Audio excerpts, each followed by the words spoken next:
Testing, testing, 1, 2.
Can you hear me?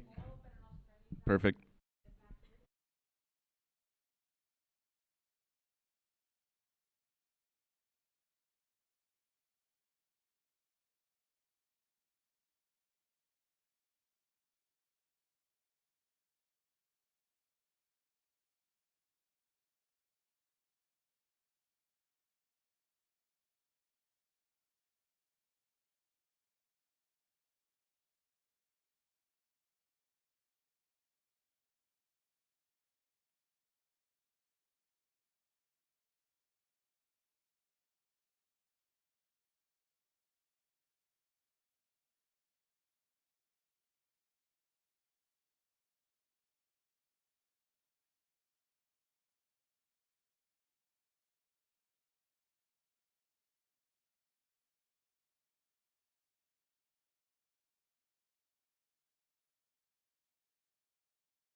Hello. Phil. Phil.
yeah, they have the whole But thing. that's on the agenda? Good.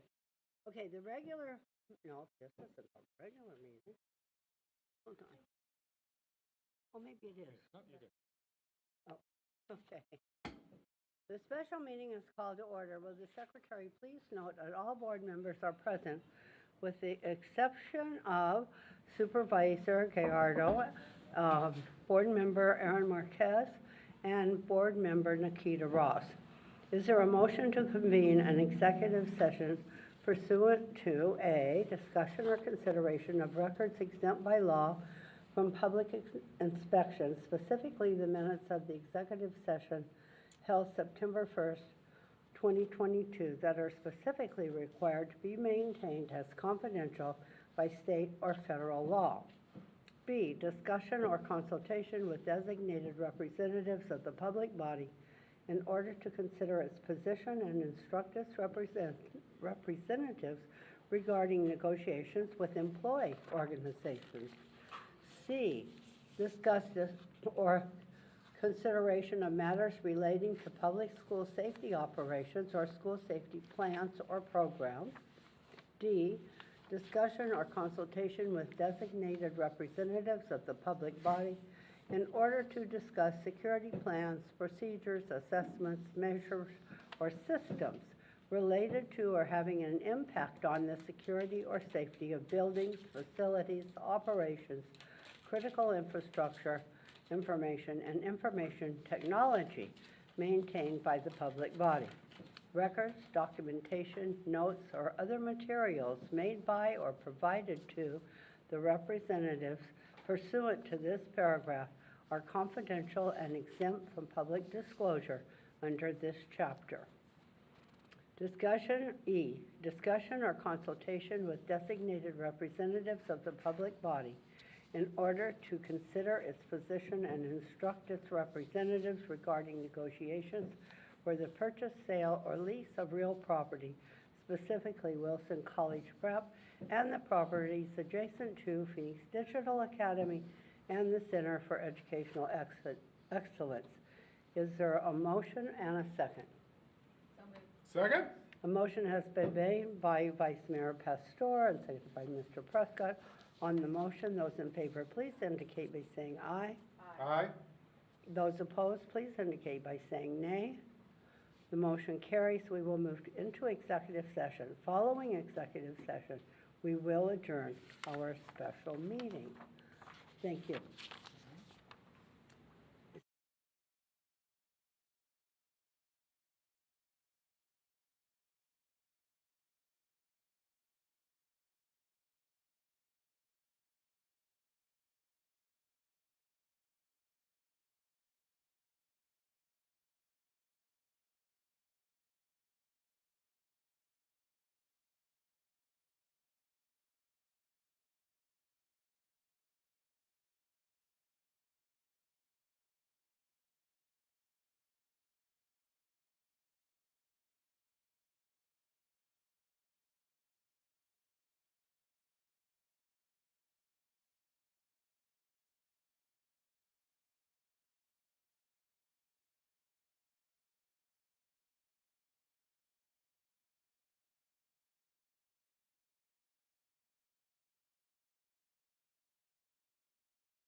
When we were-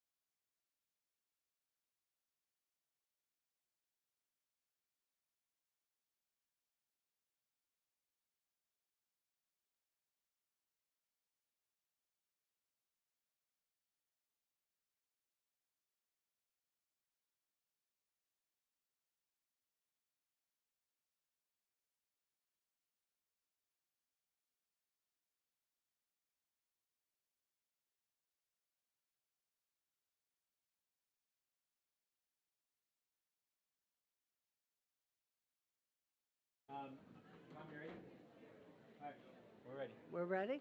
Okay. Thank you all for waiting for us. The special meeting is called back to order. Will the secretary please note that all board members are present with the exception of Ms. Ross and Supervisor Gallardo. The first item on the agenda is motion to adjourn executive session. Is there a motion to adjourn the executive session and a motion? So move. Sec. A motion has been made by Vice Mayor Pastor, seconded by Mr. Prescott. On the motion, those in favor, please indicate by saying aye. Aye. Those opposed, please indicate by saying nay. The motion carries. The next item is item 3C, motion to instruct the designated representatives of the public body regarding matters discussed in executive session.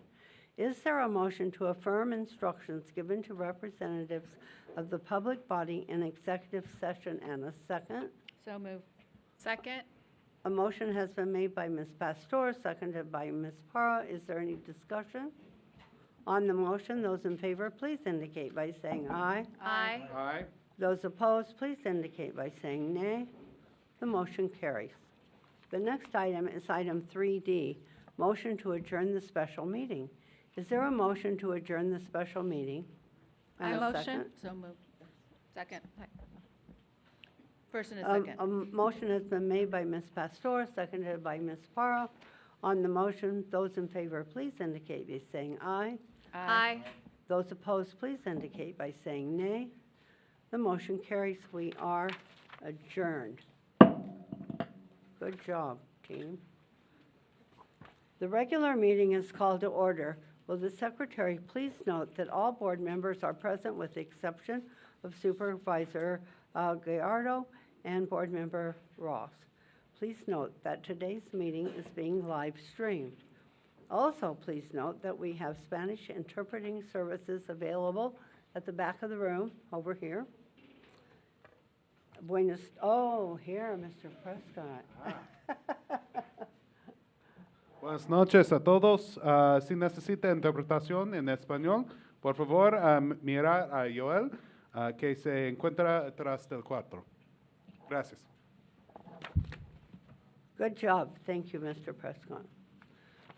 We will stand as Mr. Marquez leads us in the Pledge of Allegiance and remain standing while a moment of silence is observed.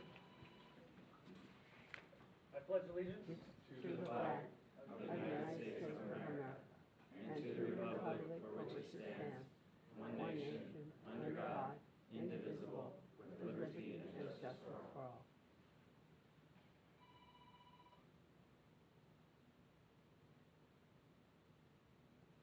Thank you.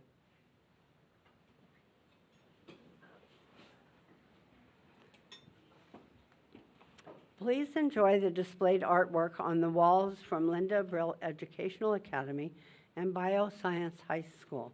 Linda Brill is excited to showcase artworks that students have taken the time and effort to develop and express in their visual arts department. They incorporate techniques that help pave the way for kinetic and detailed works of arts ranging from drawing, painting, and sculpture. They are grateful that they can participate and share their artistic journey with our community. At Bioscience High School, all freshmen take explorations in art, where students engage and creative process to create artworks addressing three major themes: personal expression and storytelling, artists as agents for change, and community and environments. These themes are explored across other disciplines on the freshman team for an integrated experience. The artwork you see today includes work from both the freshman explorations in art class and work from Bioscience Art Club. Both schools are grateful to have the opportunity to display the hard work of their students for the governing board this month. And here with us tonight are Tommy Lopez and Joyce Stidham. Both are freshmen at Bioscience High School. Well, are they here? Okay, thank you. Her drawing is titled Day in the City. She expresses her dreams of going to a big city in the future while applying a unique point of view from below and using a one-point perspective. In Joyce's drawing, titled After the Gym, she explores a scene she sees regularly taking the Valley Metro bus to and from school daily, while applying her newly acquired drawing skill of linear perspective to create depth and realism. Their teacher, Ms.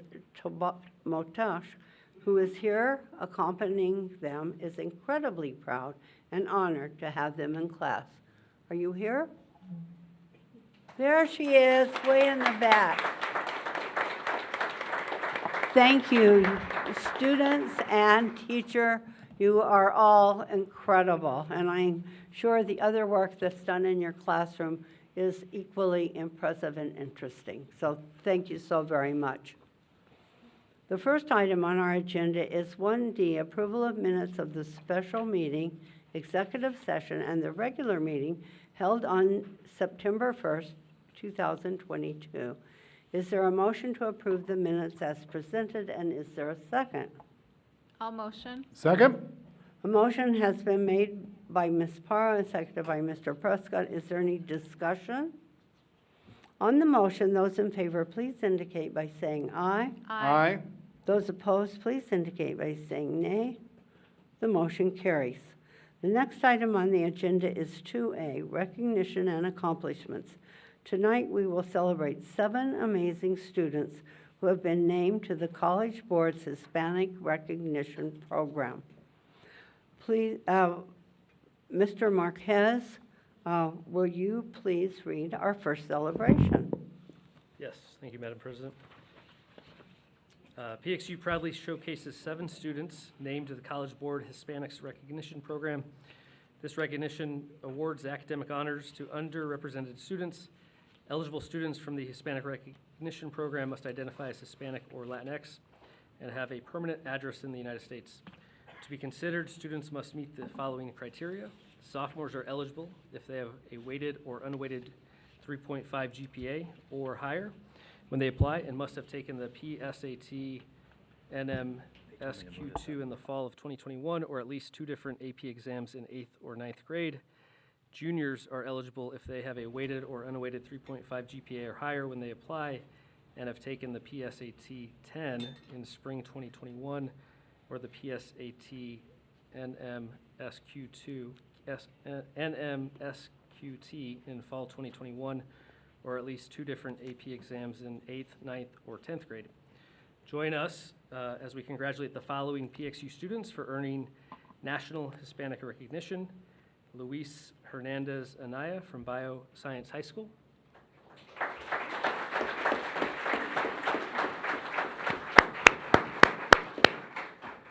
Andreas Becerra from Bioscience High School.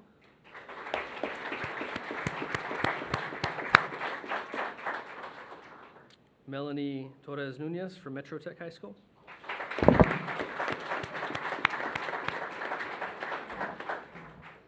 Allison Sanchez Machoro from Metro Tech High School.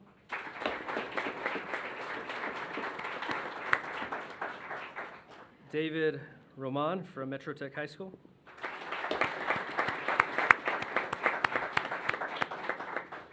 Natalie Giron Terrazas from Maryville Gifted and Talented Academy.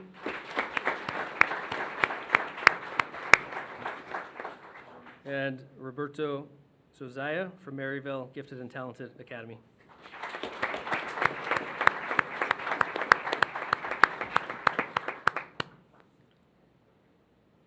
We want to have the board come down, do Yeah. a group photo, so actually have you. And then we're going to take a group photo with you and the governing board. Would you like to come in front?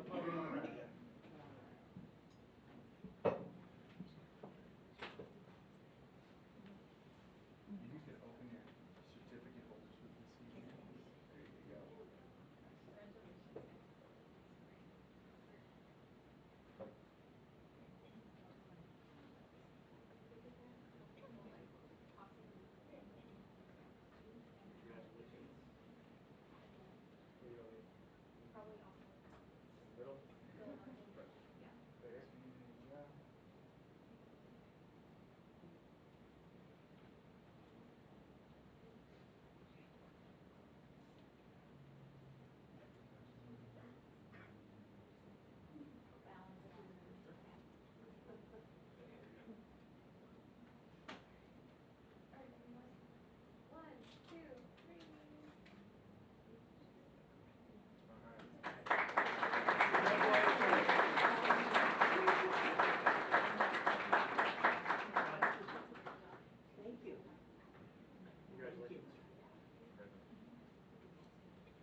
Thank you all.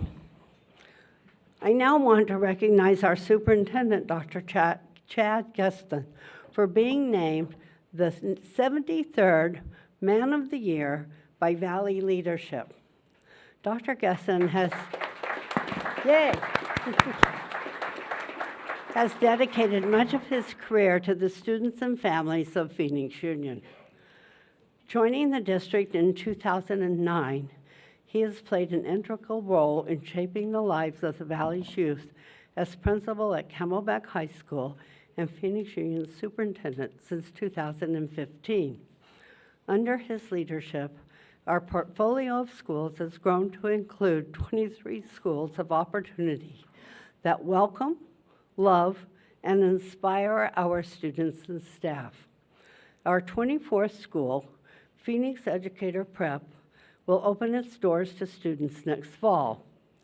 During his tenure, Dr. Gesson has launched transformative schools like Phoenix City that change how our nation looks at how, when, and where students learn. He is a national voice for public education policy and is a fierce advocate for equity in our community.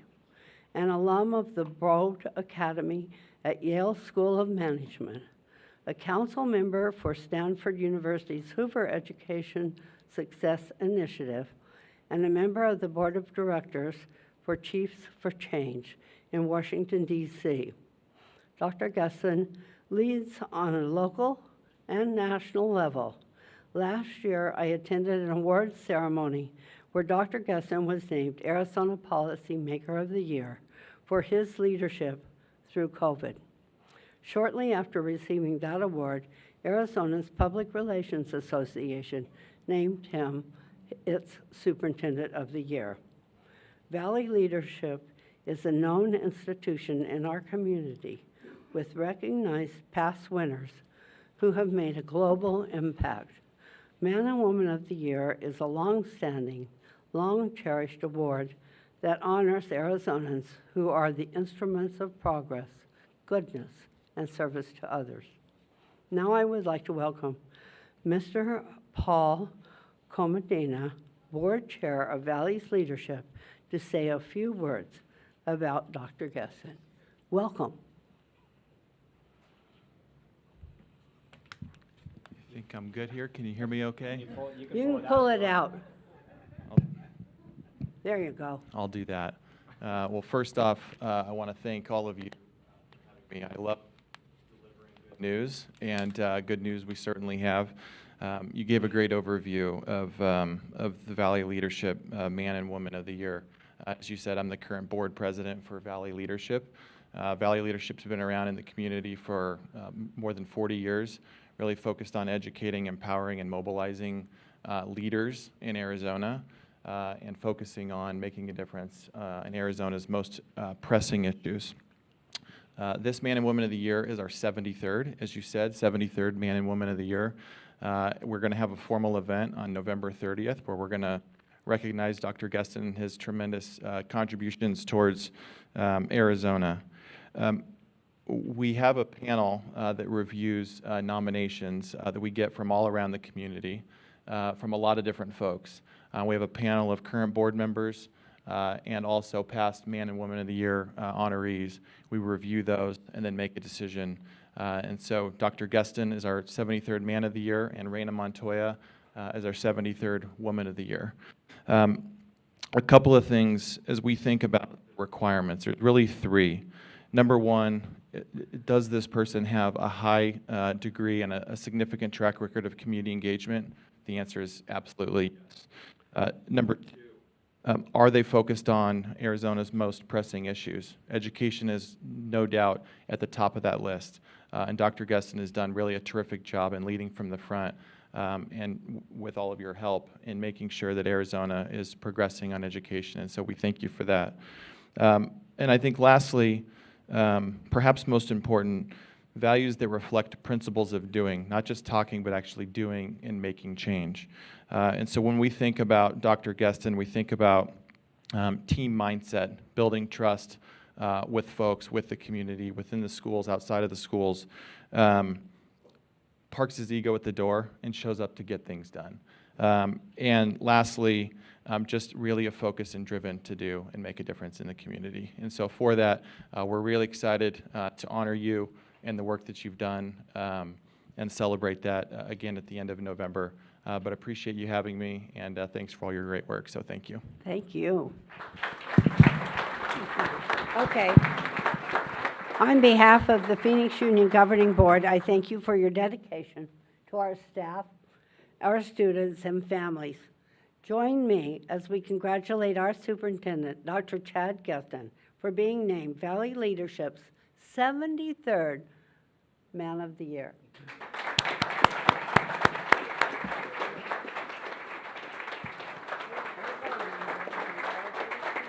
Thank you. We'll come out there.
Madam Chair. I'm going to go off script here for just a minute, and I know that's dangerous, and I don't do it very often. But I do want to say that earlier this week, I was invited to welcome some folks from all over the country. 12 school districts have been brought together by the Carnegie Foundation. And our team from Phoenix Union, 5 or 6 of you, were at the close of where they evaluated what went on in Phoenix Union. And the Carnegie team chose their first meeting here in Phoenix because their leader told me that we are considered the most innovative school district in the nation. And I think that that says volumes about not only our leader, but also our staff and all of our teachers, our students, our whole group that works together to take care of our kids and our families. And the one thing he mentioned is one that I care a lot about. He said that it was the only time he had ever heard of a school district saying that they loved their students. And I thought that was such a wonderful testimony to what we do and how we operate and why we do what we do. So forgive me for going off script, but I think it just says volumes, of not only for our leadership, but for all of you who are in this room, listening, taking a nap, whatever you're doing, that keep us going every single day. So thank you and congratulations, Dr. Geston. Madam Chair. Ms. Parham? Just a quick comment, and I obviously am so proud of your leadership, Dr. Geston. I think we've positioned Phoenix Union to be the most innovative system under your leadership and the team that you've built, and of course, all of our employees, our staff, and our brilliant students. All of you guys make Phoenix Union exceptional. I also just want to recognize that it was our phenomenal principal from Ward 3, Mr. James Arndt, that nominated Dr. Geston.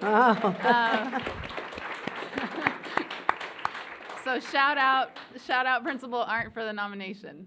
So thank you. Okay, thank you. The next item is 3A, reports from student government.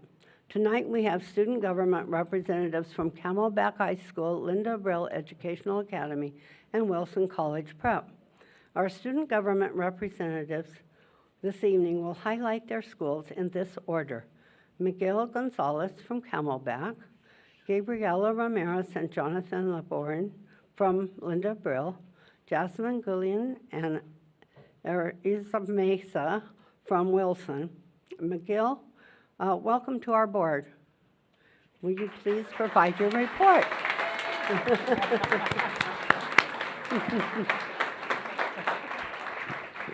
Excuse me as I bring this down a bit.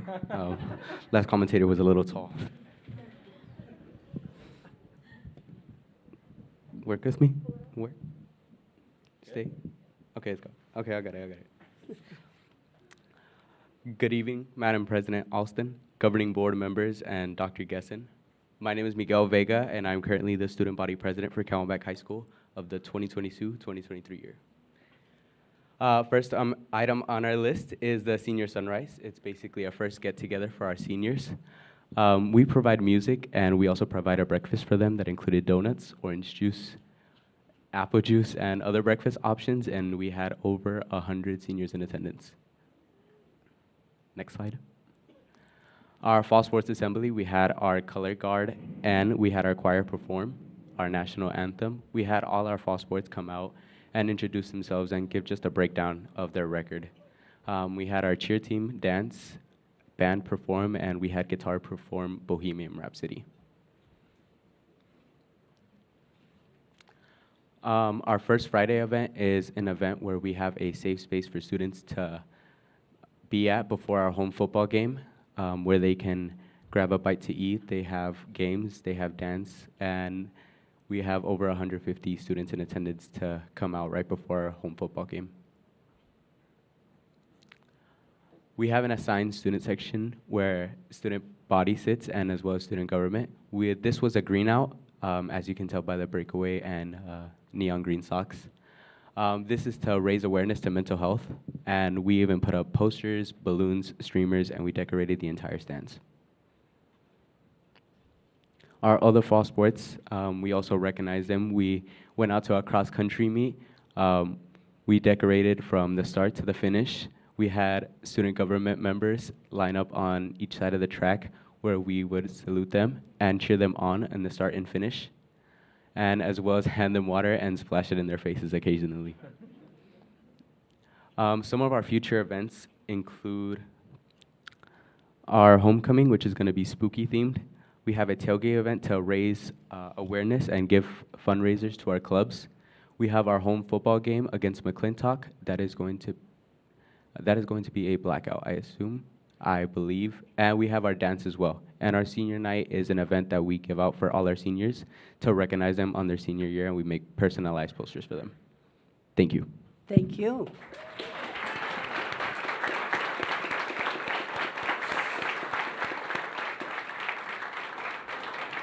Gabriella and Jonathan. Thank you, Miguel Gonzalez. My name is Jonathan LeBourne. And my name is Gabriela Ramirez, and this is our presentation. Last month we had our first Spirit Week. On Monday we had Pajama Day, Tuesday we had Disney Day, Wednesday we had 2000s Day, Thursdays we had Sports Day, and Friday we had anything but a backpack day. Our next Spirit Week will be in November. National Hispanic Heritage Month celebration. In celebration of our fellow Hispanic community and students, we had a door decorating contest with daily historical readings during announcements and for an assembly for Hispanic awareness. Next slide, please. Arizona Black Rodeo Kids Rodeo Roundup was on September 2nd from 9 a.m. to 1 p.m. at Westworld of Scottsdale. They taught us about the history of the rodeos. Our open house will be welcomed to our students, where we will have booths from our different school clubs, careers, and businesses to motivate and help students on what options they can pursue after high school. Not to mention, parents have an option to meet their adolescents' teachers. This allows a closer connection to the interactions between the teachers, guardian, and students. Our open house will feature Fall Fest, where activities and snacks will be provided to celebrate the fall season. Our first blood drive will be on October 20th with Vitalin. One donor will possibly be able to save up to 3 lives. So far, we have 60 students signed up with the potential to save over 150 lives. We'll have our senior sunrise on November 18th, where we'll invite all senior students, where we'll provide morning pastries with warm drinks, and we'll celebrate the end of our high school experience together. Enrollment and December graduation. Our school enrollment has exceeded our enrollment number from the past 2 school years and is over 300 students. It has not been this high since pre-pandemic. We are expecting 15 graduates this December as of now. Factors include sophomore enrollment. Our School Rise Academy contributes to new students coming to our school, awarded students with good grades with games and prizes, giving opportunities for growth. We have school spirits and assemblies, and we have many clubs like the Mecha, our reading, our chess, our music, our Blue Planet Society, our Black Students Club, and our student government. Thank you. And thank you. Jasmine and Arisa. Thank you, Linda Abreu High School. Next slide, please. My name is Jasmine Guillen. I am the president of Wilson College Prep. My name is Arisa Mesa. I am the vice president of Wilson College Prep High School. So Adam Brook was an influential speaker who came to speak to our students and staff about the importance of digital citizenship, as well as demonstrating respect values online and on social media. We just had our first Spirit Week competition of the year, and there was a huge participation success. A group of freshmen, sophomores, juniors, and seniors attended to both of our ACT boost camps to learn and develop new skills in which these students could later on use these skills to help them with their next ACT exam. It was an honor to have Mayor Kate Gallego come and speak to our school about the importance of civic engagement within our community. On behalf of Wilson College Prep, I would like to thank Phoenix Union for nominating our school the Student Achievement Award for small schools within the district. And now on to current activities. We recently had a performance by the Flucorico Dance Group at our open house, and Flucorico is inclusive dance group, which they perform Hispanic cultural dances on and off campus. We also recently had a U.S. history field trip in where students were able to visit a church, a mosque, and a Jewish historical society. They were able to become more aware about the diverseness in the U.S. and the world. We also, sorry, no, you're fine. We also had an adventure club hike where students from Adventure Club, which was a student initiated. Thank you. Which was the student-initiated club where students were able to plan group hikes around the Phoenix area. Next slide, please. Some upcoming events that we have at Wilson College Prep is the juniors will be taking their first ACT exam on October 22nd. And on to a less stressful note, we also have our annual pumpkin carving competition. It was headed by our last principal, who has since moved on, but it was again student-initiated, and we're all very excited to continue our tradition. Thank you. Thank you. Yeah. At this time, I want to thank the governing board for giving us the time to directly report about the success within our schools. Also giving us the time to report our activities and opportunities that are afforded to students at our school. Have a good evening. Thank you. Thank you. Our next item is 3B, Chair. reports from employee organizations. Ms. Jimenez from CEA. Madam Chair, just a quick comment. Madam Chair, just a quick comment to the students. I just want to say you guys brought energy tonight, and I loved it. So thank you for bringing the energy. You guys were amazing. Great job.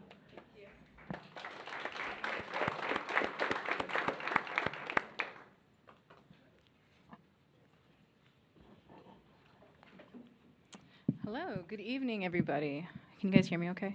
It's good? All right, awesome. So it's going to be a bit quicker today. I don't have any photos just yet, but I will promise you I have some next time. We've been really busy this past month. So as you know, this has been my first month as association president, and so it's definitely kept me on my toes. So I've just got some stuff to share, some updates and celebrations with y'all, and just to keep you aware about what we're doing. So currently, some updates. We had the CEA Principal Summit this past month. That was held the 20th of September. And I just wanted to thank Mr. Biera, our Executive Director of Leadership, as well as Brandy Garza, the Administrative Specialist for that. And additionally, the leadership team that was involved in the production of all that. And then to you, Dr. G, as well, for being there. So we really appreciate you all coming out and addressing our leaders and speaking to them and kind of putting a face to the leadership at our district. Another thing we had was the cognitive coaching series. So this was put on through, made available to me through Dr. Wagner and Jorge Carrillo. So additionally, Vanessa Jimenez, she did throw the name out there that we need ESPs involved in this type of training. And so essentially cognitive coaching was held at the K-12 Center. And essentially I unfortunately wasn't able to participate in all. I believe there were 6 sessions, but the pieces I was able to participate were totally just really enlightening, totally changes your perspective. And so essentially it's a way to help coach and mentor your colleagues and your peers. And so just with the pieces from that series, I picked up my conversations with individuals, and in my own work now as an association president has really changed for the better. And so I wanted to take the time to thank Dr. Wagner for that opportunity. Additionally, I did want to put out a shameless plug for our PD Saturdays. So this is happening October 22nd, and additionally we'll have another one coming out in December, more to come. But essentially this is a PD Saturday, Super PD Saturday, where our ESPs, our classified employees, can come and work and develop their skills and to be better employees. And so more to come from that. Some other exciting news, we're continuing to interview and hire other ESPs, both external and internal. So I don't know if there's been talks or rumors about, we have vacancies, which is very much real and true. However, I will say it's been exciting to bring in new people and to uplift other employees as well internally. Another big thing that I've personally been working on is the CEA site visits. And so the intention for those site visits, in which I mentioned last month, was to get out there, talk about the association, get to meet members and non-members alike, and just kind of get a feel for what's happening on the campuses, getting to know people there and what their issues or concerns are, as well as answering any questions or just having a conversation and some snacks. And so really having that space for our ESPs to come through. And so we had a site visit at North this September, past the 20th and the 26th.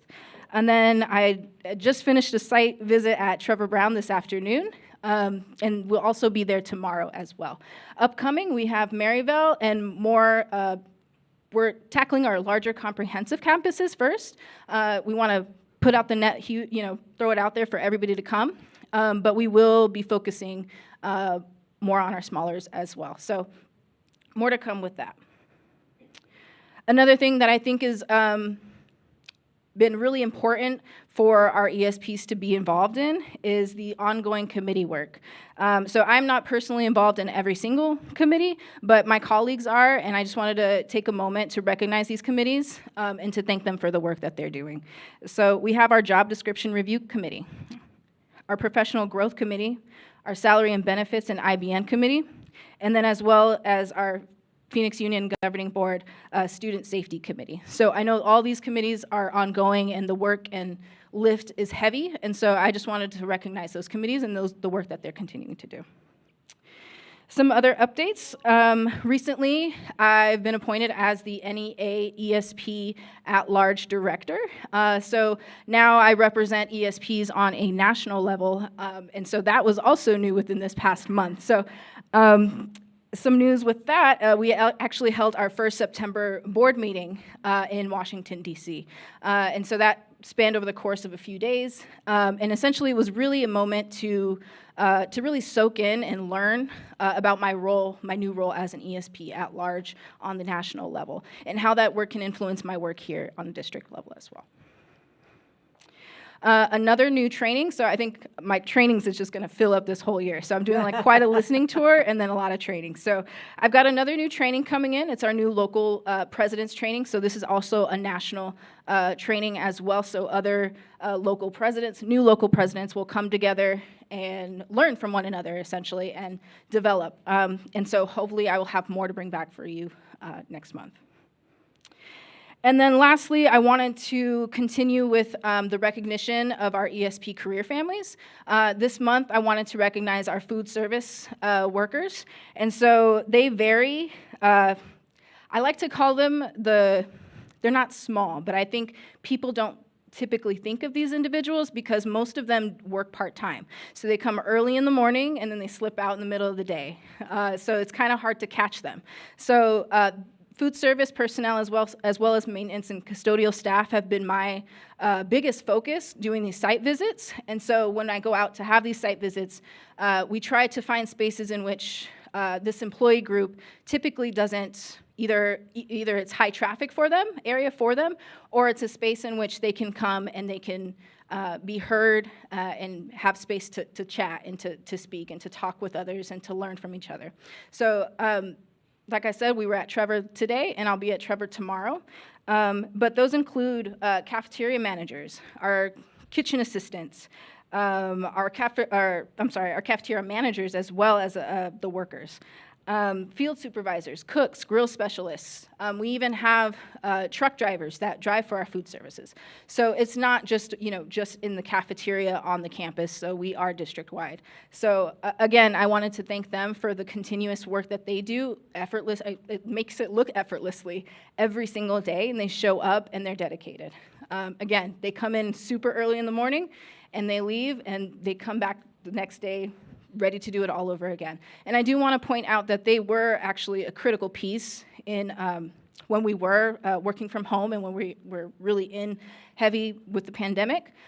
We really tapped into them as well. And so I just wanted to, in case they weren't recognized in any other way, I just wanted to say thank you to them tonight. And lastly, that's really all I have. So I just wanted to open up to any questions or possibly any directives from you all now that I do serve on a national capacity. So thank you. Awesome. Thank you so you. much. Miss Letitia Avalos.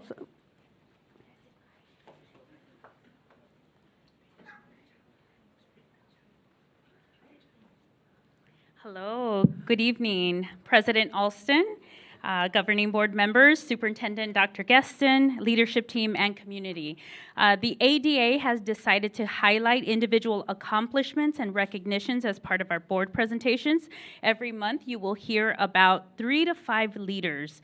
And I want to begin by acknowledging our amazing superintendent.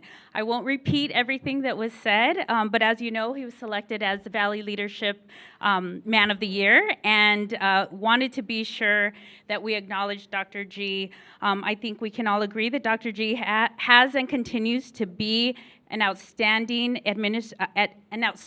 man in our community, and we wanted to be sure that the ADA recognized that, so we want to congratulate Dr. G. The next leader that we will recognize is Mr. Kevin Belcher. This will be Mr. Belcher's 21st year in PXU and his 9th year as an assistant principal and athletic director. In 2018, he earned his Certified Master Athletic Administrator, or CMAA. This involves taking master's degree level classes accredited by Advanced Ed, now known as Cognia. Since 2018, he has served as the State Coordinator of Professional Development and Certification for the Arizona Interscholastic Athletic Administrators Association. His responsibilities include overseeing the state's leadership training facility and certification process. Recently, in September, Mr. Belcher participated in the annual State Coordinator Summit, working on course development for the National Interscholastic Athletic Administrators Association. Also in September, Mr. Belcher was named President-elect for the Arizona Interscholastic Athletic Administrators Association Executive Board. So congratulations to Mr. Belcher. Finally, I want to highlight another amazing athletic director in the district. This one is from Cesar Chavez High School, Mr. Lenny Dorfler. Mr. Dorfler recently passed the Certified Athletic Administrator exam, which means he is now a Certified Athletic Administrator recognized by the Arizona Interscholastic Athletic Administrators Association. So Mr. Dorfler is also a board member with the AIAAA. And so we want to encourage other administrators to nominate themselves or a colleague, and they will be acknowledged here at our presentations. Thank you. Thank you. And I understand we do not have a report tonight from CTA, but we're glad to see you. The next item on the agenda is for a call to the public. Presentations tonight are limited to a maximum of 2 minutes, according to ARS 38-431-01H. At the conclusion of the call to the public, members of the public body may respond to criticism made by those who address the public body, may ask the staff to review a matter, or may ask that a matter be put on a future agenda. However, members may not discuss or take legal action on matters raised during an open call to the public unless the matters are properly noticed for discussion and legal action. I'd like to caution members of the audience about commenting on a particular individual and to thank you for not referring to any person by name. Tonight we have the option for members of the public to participate in person and virtually. We will start with our speakers who are present in the room. Mr. Prescott. Thank you. And as the last couple meetings, I'm going to start reading from the digital side first because I know that there's some crossover there. I've gotten some cards there. First off, and I apologize if I mispronounce anybody's name. I want to respect everybody as best as I can. So if I do, please just let us know how you would prefer for us to pronounce it. But first off will be Udeme Usoro. Udeme, are you here? You have 2 minutes. Please state your name and the item you wish to speak about and limit your presentation to 2 minutes. Thank you. Hello, and thank you for allowing me to talk today. I came here today because I want to talk about safety concerns on my children's campus. Specifically, making sure we have presence to ensure that our kids feel safe on a daily basis, and I don't feel like that is happening. I understand that I've attended other meetings, we've had conversations back and forth, and I just don't feel like we're doing enough. So my hope, I'm not sure if it's to have it be on agenda or have someone kind of help clarify what our plan of action is going to be moving forward, but I really need this to be addressed. I want to stay in this school district, I want my children to stay here, but I want them to feel safe most importantly, and I don't feel like that. And I don't think as a parent I should have to have that kind of concern in my own community. So that's what I want to make sure that happened today, is for us to discuss that, find out why we don't have the presences we need. Recently on my child's campus, we had an incident where gunfire was experienced. And the response time was not ideal, probably because we didn't have anybody there for whatever reason.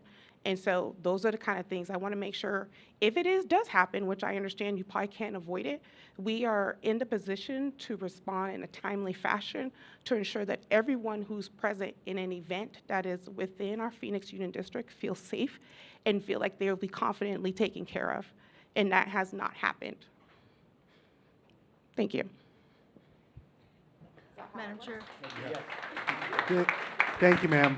Madam I Chair. will let you know that we are discussing safety Yeah. later this board meeting. We can't respond directly to any items raised, but we are having a safety discussion later this meeting. Can we also verify it's on every board agenda? So if you don't hear or want to discuss something in the future, email one of us board members so that it can be a part of the safety discussion. Brielle Giesman. And then following Brielle will be Luke Black, who I believe is on the phone. Hi, good morning. My name is Brielle Giesman. Good evening, President Alston, governing board members, Dr. Gustin, and the Phoenix Union community. I'm a third-year teacher at Alhambra. I teach English language development, and I'm also a representative with the CTA. I want to speak with you all about how, for the sake of our students' academic, personal, and emotional growth, we need more frequent I days. I firmly believe that we need to make a significant shift in order to have the capacity to fulfill the expectation that all our students are graduate prepared for college, career, and life. Our teaching responsibilities far exceed our student-facing teaching time, and there simply isn't enough time in the day to accomplish all that is required of us and to do it well. Personally, I arrive each day at 6:30 and am leaving around 5 o'clock. Even with all this extensive unpaid labor, I still come up short and am left feeling frustrated. I know I should be doing more for my students, whom I love so much, but I don't have enough time. Alhambra and Phoenix Union on the whole have so many great initiatives that clearly align with our values and vision for our community. These initiatives require time and capacity that we don't have. There's a strong implication that if we want to meet the demands and give our students all they deserve, we have to work outside of contract hours. As we know, this causes great teachers to burn out and prematurely leave the profession. Our certified teacher shortage cannot stand to lose anyone else. Simply put, we are faced with a mathematical equation that does not compute. It never has, but we can make a change to fix it.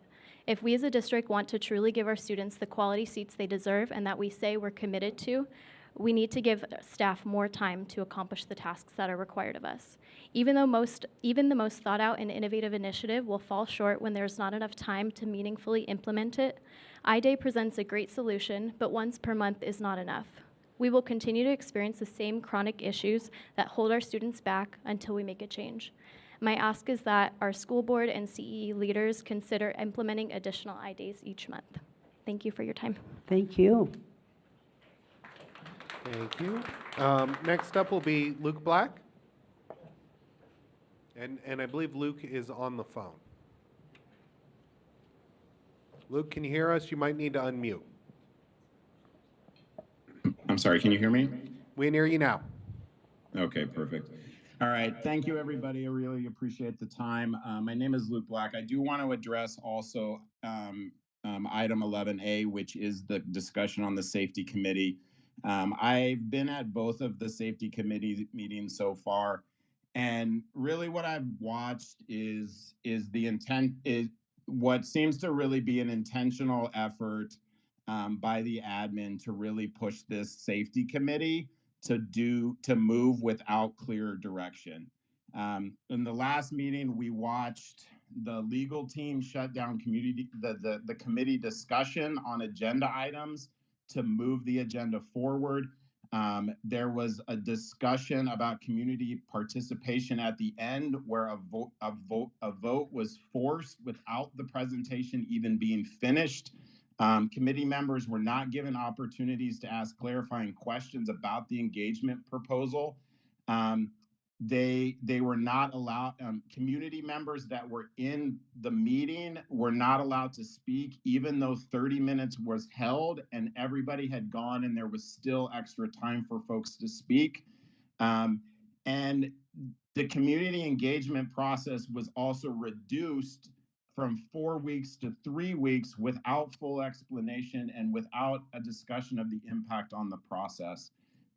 We're seeing that the admin is rushing this process, and they are literally discussing people's lives, the very people that need to be protected, safety on our campuses, and they are rushing this process. Students are not being given an opportunity to speak. Committee members that are students have expressed that they feel scared and that they feel that their voices are being suppressed in these meetings. And that's not acceptable. We need a better plan. We need more time, and we need this process to be included. Thank you, Luke. Next speaker will be Denise Sotelo. Denise, are you here? Next speaker will be Stephanie Gonzalez Espinoza. Stephanie, are you here? Okay. They are not online, and seeing them not here, I will move to Clerk. They are online? Over here, Yes. I have a comment. At- Go ahead. We can't respond directly to the Oh, I'm not members of the public. responding directly to them. This is directed to Superintendent Geston. The intent of the committee was for the purpose of it was for that the community and those sitting on that committee would be able to hear and listen and then craft what they're hearing and listening to. The intent is for community members to be heard. And so I'm not sure what happened. I'll go back and watch the videos. But if we want purity in this process, we have to have purity in the process. Yeah, President Alston, Clerk Prescott, and Vice Mayor. Later today, on item 11A, the first two slides are dedicated just to the Student Safety Committee. And at that point in time, happy to answer any question and encourage anybody to go back and watch the link to the video to see for themselves. Thank you. Thank you. Next up will be Dr. Donald Sheldon. Dr. Sheldon, please come to the podium. Following Dr. Sheldon will be Robert Grant.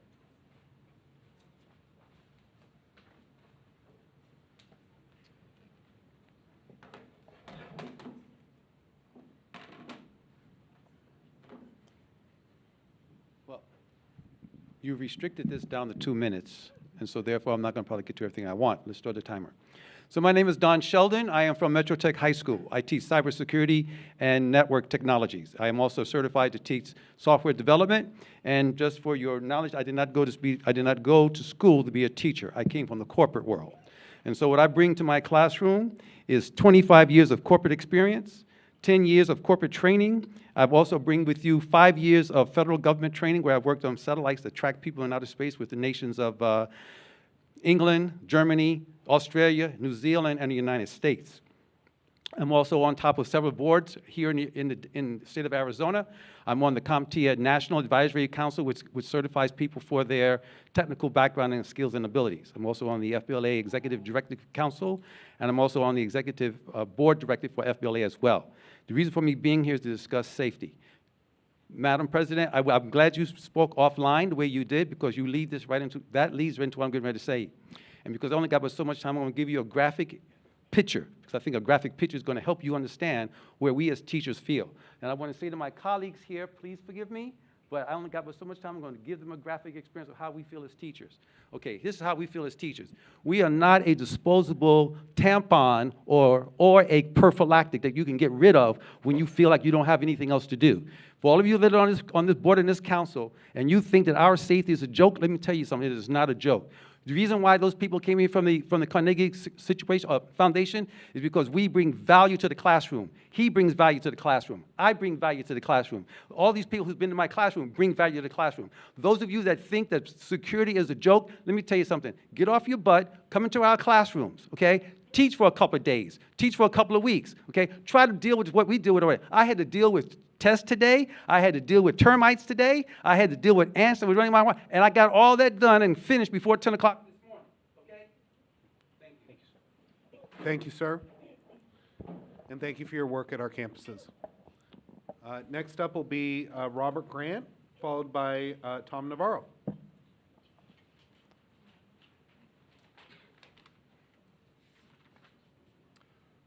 Good evening, Governing Board Presidents, Senator Alston, Governing Board members, and Dr. Gueston. My name is Robert Grant, and I am the proud principal of Cesar Chavez High School. Last Friday, about 35 minutes after our varsity football victory, I was standing at the exit gate, thanking the visitors, student, staff, and community for coming to our game. Suddenly, about 20 yards from where I was standing, 10 gunshots rang out, scaring the last 100 or so spectators. I stood at the gate, frantically trying to help everyone get inside the gate and run to safety. It is an absolute miracle that no one was shot or killed. I have been asking for a police presence for our home varsity football games for over a month now. We have had 3 home games with 0 police presence. I have heard that we don't have officers at our games because of the damaged relationship between Phoenix Union and the City of Phoenix Police.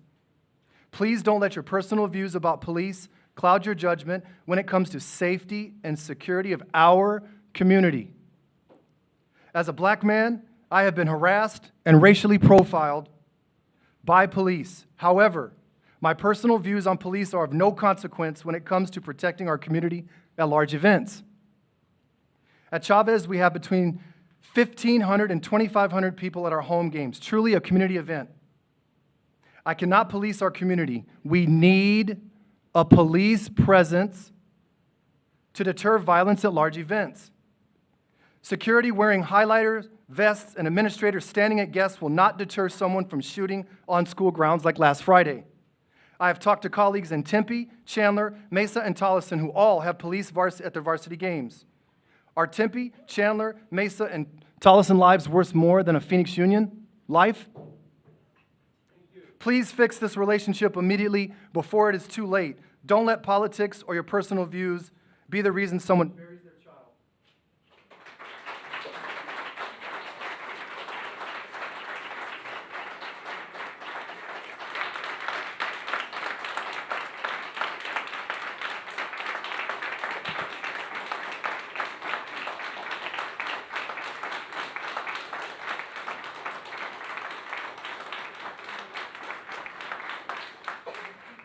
Thank you, Principal Grant. Following Tom Navarro, it is now your turn, and following Tom will be Lisa Dormal. You have 2 minutes. Thank you. Good evening, Madam President, members of the board, Dr. Getson. Tom Navarro, I'm a counselor at Cesar Chavez High School, 29-year veteran of the district. I stand here pondering how we got to this point with school safety. I think about when SROs were removed from our campuses and how that was the popular thing to do. So most members of the board went with the popular vote. Not all, but most. Removing SROs from campuses was popular at the time, but it wasn't right, and it's still not right. Some members of the board based their decision to remove SROs from campuses on their own personal agendas against police. You can tell they have their own personal issues with police by what they say.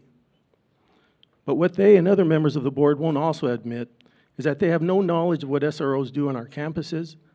They have no knowledge about the interaction they have with students, staff, and families, and the positive force that they are on our campuses. And the sadder thing is, they don't even care to know. Because if they did, they'd have to admit that they were wrong. If they knew what SROs did on our campuses, they'd come to realize that there's a difference between police in the community and SROs on our campuses. My point is that I've realized that we've gotten here to this point with school safety because we have board members who are not looking out for the best interest of students, staff, and families, but rather they're out to pursue their own personal agendas and vendettas against police. To these board members, it's not even about SROs anymore or how to keep our schools safe. It's all about how these board members can pursue their own personal interests at the expense of school safety. And hopefully, con el favor de Dios, that doesn't come at the cost of human life. Thank you.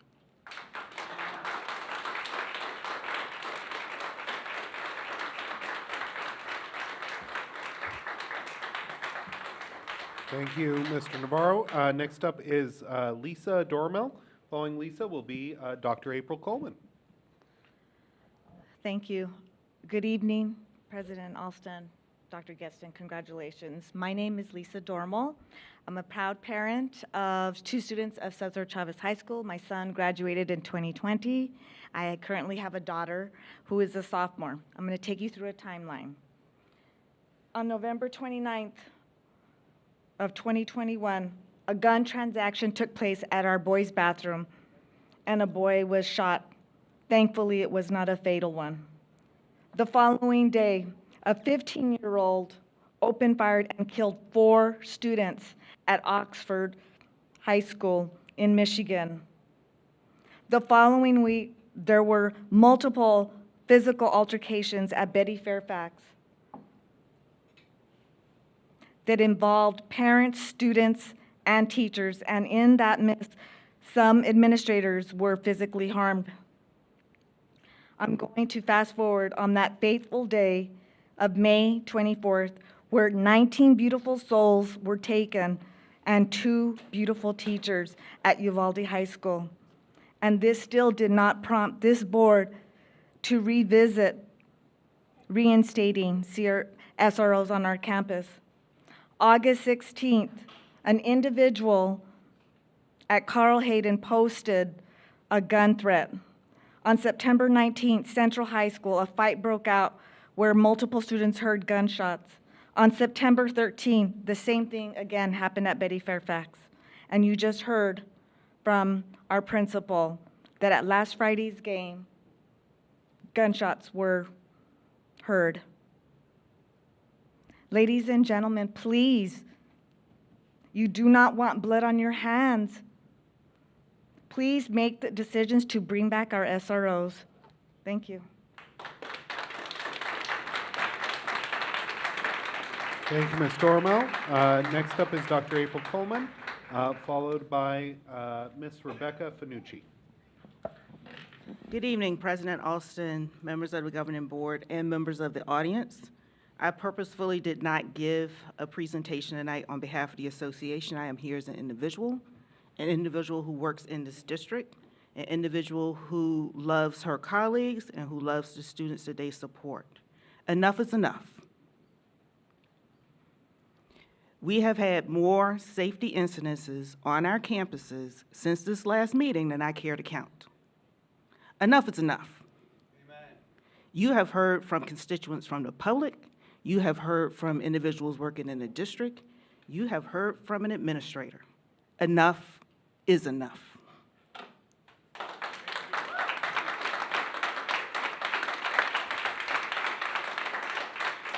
Thank you, Dr. Coleman. Next up is Rebecca Fanucci, followed by Ms. Kristen Roberts. Good evening, members of the board. My name is Rebecca Fanucci, and I've been a science teacher for 14 years. Of those years, I have never felt unsafe coming to Chavez, never worried about guns, and never thought about how many students I could cram into my back storage room in case of a true lockdown until last year. I'm not here to say that SROs are a fix-all because they aren't, but I believe they're part of the puzzle. In addition, the current PXU handbook needs an overhaul with teacher and administrator input. There is no accountability for the few students who are disrupting the education of many. When we inquire about this to administrators, the answer is always that their hands are tied based on procedures that you, the board, established. Most are too afraid to speak up about this, so I will. Teachers are leaving the profession in droves, and while a bonus was nice, that won't keep teachers here. We didn't come teachers for the money. What will keep us here is feeling supported, feeling valued, feeling safe, and feeling heard. I could be off base, but it feels like the board and district employees are very out of touch with what occurs daily on large campuses, yet you hold all the power. The decisions that you make affect us daily. When the next big fight breaks out or the next shooting happens, you won't be there, but we will. Please talk to us. Ask teachers what's going on and listen when we tell you that what we need to feel classroom support. Please ask veteran security what's going on and listen to their ideas on how to minimize the daily battle against fights and drugs in the bathrooms. Please ask administrators what's going on and listen when they tell you that we need to be able to give meaningful consequences to these few students. I don't want the only time I see a district or board member to be at graduation or the day after a school shooting. I'm not here to point a finger. I love my students and I love my school and I want to see them safe. We are in this together, so please help us feel like a team.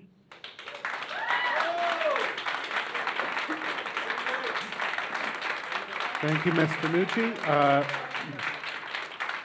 Next up is Kristen Roberts. Following Kristen will be Whitney Peterson.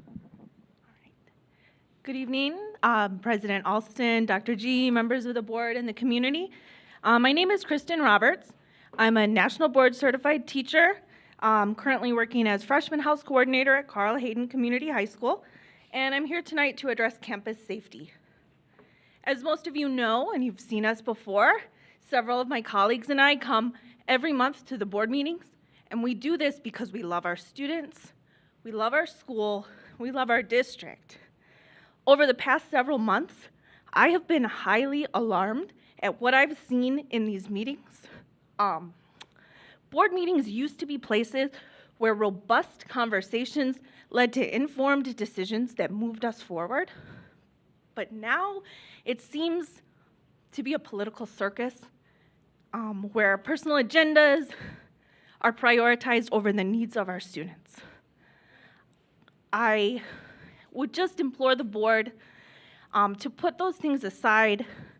Our students are doing amazing things every day, but they have come to us scared because of rampant drug use in our bathrooms.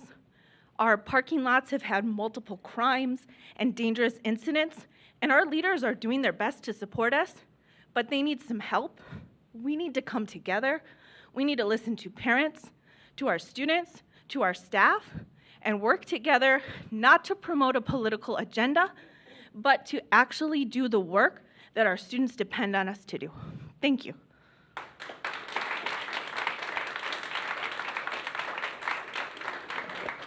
Thank you, Ms. Roberts. Next up will be Whitney Peterson. Following Whitney Peterson will be Rosa Aguirre. Thank you for the opportunity to speak tonight. My name is Whitney Peterson, and I've been a teacher at Cesar Chavez for 22 years. Last year, we had a student get shot on our campus. When I checked in the next day with my students to see if they were okay, their response was, "We knew it was only a matter of time." They were completely unemotional about it. The idea that getting shot at school seems normal to our kids appalled me. Then I realized that I, too, come to work every day expecting that I or my students may be shot. That appalled me more. We have an obligation to all of our students, including the most troubled ones. Part of that obligation is setting consequences and holding those students accountable for their actions. We need to do that for their sake, as well as for the safety and well-being of everyone in our district. In speaking recently with a security staff member, I learned that less than half of 1% of our students cause the vast majority of our discipline problems. Removing those students from settings where they are not learning and are preventing others from learning and being safe is fair, equitable, and kind. We have opportunities such as virtual learning that can serve them better. Building positive relationships with the police is a two-way street. Officers who are on campuses building relationships with students are far more likely to make good choices with regard to those students. We all fear what we don't know. The more closely we're tied together, the more respect and value we build for each other. At the campus level, we're already working harder than is humane. The solutions to the district's problems lie with the board. Please choose wisely. Thank you. Thank you, Ms. Peterson. Next up is Rosa Aguirre. Following Rosa will be Owen Schoolman. Hi, good afternoon. My name is Rosa. I'm a former Trevor Brown alumni, and I'm here to talk about the Public Safety Committee that this board created to identify options to continue removing police from our schools while also creating safety. As we've heard tonight, a lot of people are really concerned about the safety in our schools. And while many people have different ideas of what this safety would look like, the Safety Committee was put into place to have these conversations and to have the viewpoints of both students and teachers and parents. However, I've attended the last Thursday Safety Committee, and what I saw during the meeting was that some committee members were not allowed to speak, even though they had signed up and there was time to have them speak. That's not the first time that we have that issue where some community members are not allowed to speak during the public comment. It seems it might be intentional. We don't know why that mistake is happening. Additionally, we saw that student committee members were not as vocal during the meeting because they felt intimidated because they're sitting among other much older, much more experienced members that they might feel that their voice is not being heard. Also, within the committee meeting minutes, we saw that the committee members' suggestions and their suggestions for future meetings were not being recorded. So overall, it seems that the safety committee is not very organized. The committee members aren't receiving their readings until very last minute. The meeting ended without even having put into place the next meeting. And overall, it seems that there's very minimal effort going into something that's clearly such a big concern for the community. And the safety committee isn't doing the best at providing these conversations for the community, and I think that the board is responsible to holding the safety committee responsible for that and creating a more robust community engagement process. Thank you. Thank you, Ms. Aguirre. Next up is Owen Schoolman. Following Owen will be Julio Rubio.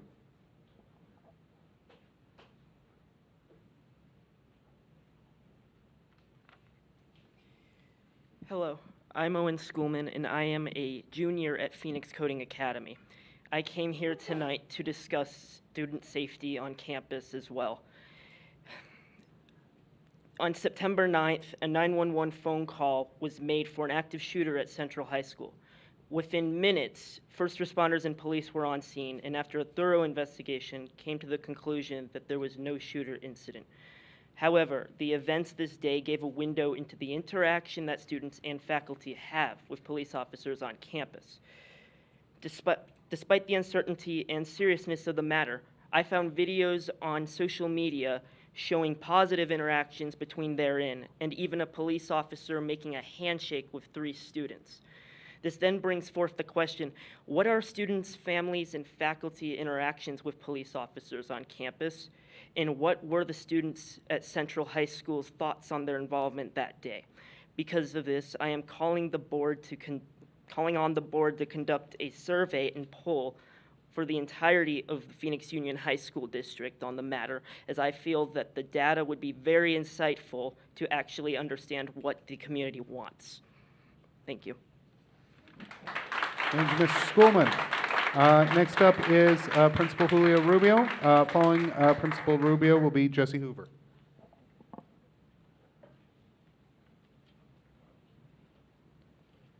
Buenas noches. Good evening, President Alston, Governing Board, Dr. Gaston, and community.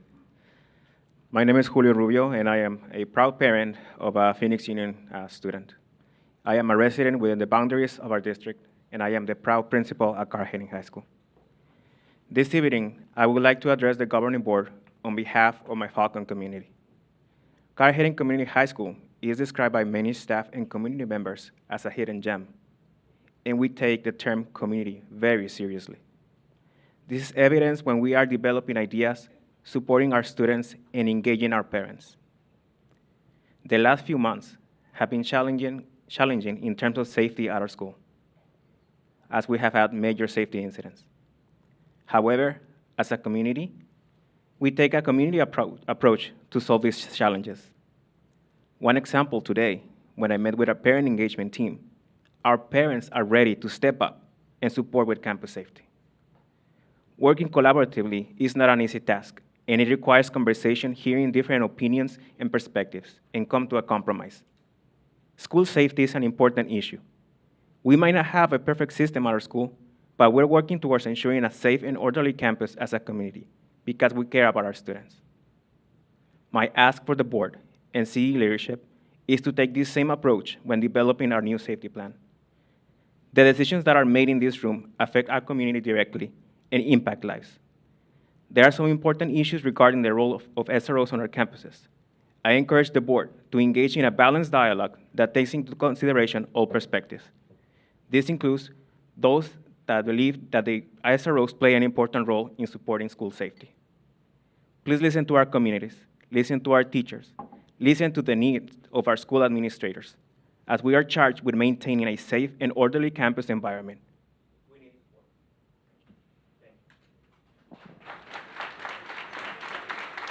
Thank you, Principal Rubio. Next up will be Jesse Hoover. Following Jesse will be Jacob Greenberg.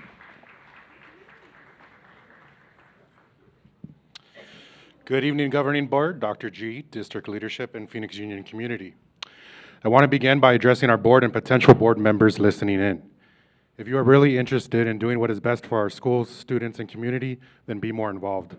Come visit our campuses, and when you do come to our campuses, make sure you meet with our certified and ESP staff members, not just our school leaders. Also ensure you aren't just using our campus as events for a photo opportunity on National Voter Registration Day. Get to know our campuses, the students, and the community you represent.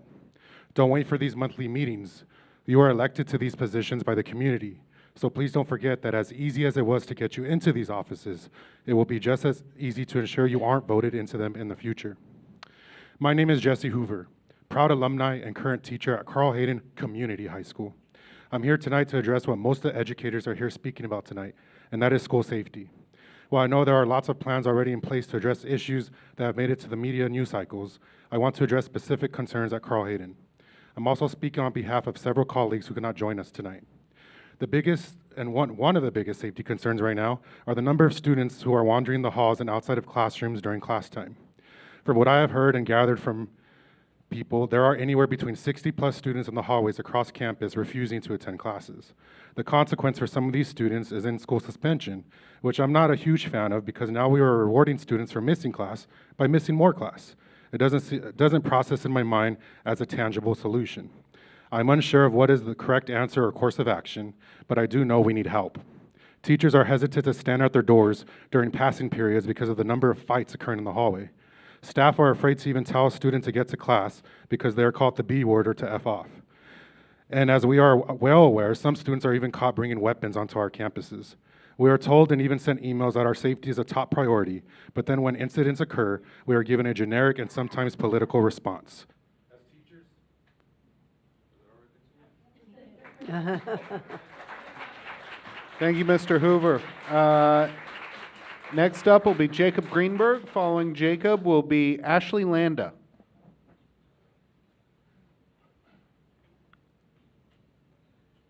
Good evening, governing board members, district personnel. My name is Jacob Greenberg, and I'm a special education teacher at Carl Hayden. I'm here tonight to speak about safety at Carl Hayden. What unites us here tonight, together, teachers, staff, parents, administrators, is our care for kids. It takes a full team to run a safe and successful school. It's not an issue of political jargon. There's nothing to be disputed here. It's an issue of investment in the kids that we spend our lives working with. Carl Hayden is a wonderful place to work. It seems to me like a wonderful place to learn a lot of the time. Nowhere is this more evident than the classrooms run by our alumni.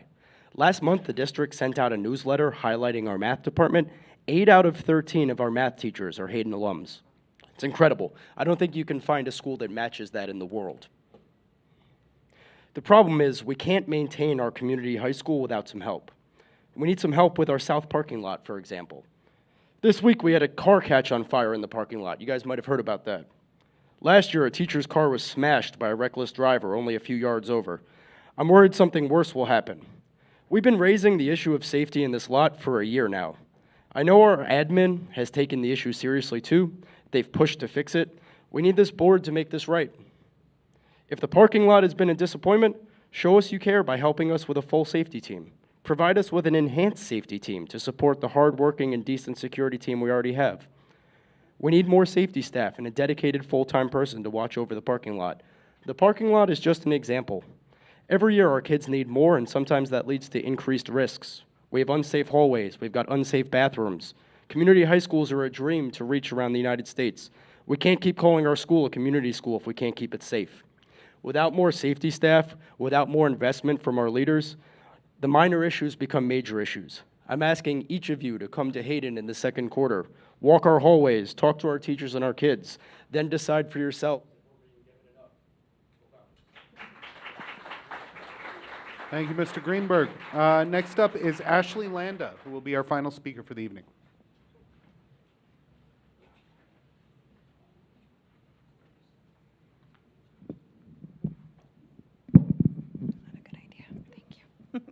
Good evening. My name is Ashley Landa. I'm an educator at Cesar Chavez High School and a proud graduate of Camelback High School. I'm here to engage in genuine dialogue with the board and fellow district personnel. My undergraduate degree is in communication studies, and I spent years studying the philosophies of communicating using genuine dialogue. Communication can be defined as the exchange of information between persons. This is the perfect word to describe necessary dialogue between our district and Phoenix PD. Too often we have allowed negativity to consume us. We, myself included, have made assumptions about others without ever speaking a single word directly to them. My commitment today is to change that, in part due to our district's PXU Next initiative. Before we can honestly say that SROs do or do not belong on our campuses, we must enact genuine dialogue between both parties. We must sit together and discuss our hesitations, fears, and goals. To quote Martin Buber, philosopher of dialogue, there's genuine dialogue where each of the participants really has in mind the other. We must enter into a relationship with the other. And for our district, this means those that we have avoided. My education has taught me to communicate in a genuine, open format with all people and to share my ideas, concerns, and struggles. I propose today that we follow the district's PXU Next initiative and that members of our school community open genuine dialogue with local officers. That we remember who we are, why we are here, and how that impacts the other. That our dialogue exists not as a simple conversation, but as an entire space. That we are the district that alters the dialogue within the community and pours conversation into our students' hearts and minds. Tonight, I pledge to help spearhead genuine dialogue between our schools and officers and will accept any duties that lead us in this direction. I'm committing to my district, my community, my students, and my role. Let me show you that a degree in communication studies can change the world. Thank you.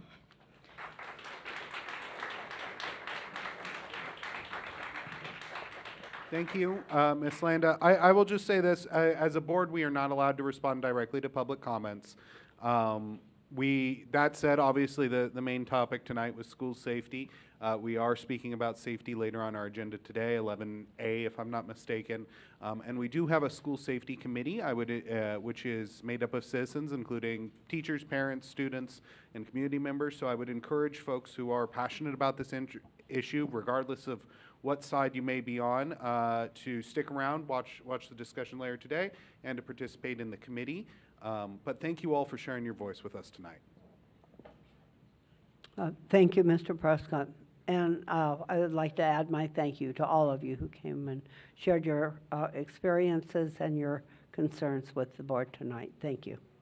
The next item is 5A, approval of the consent agenda.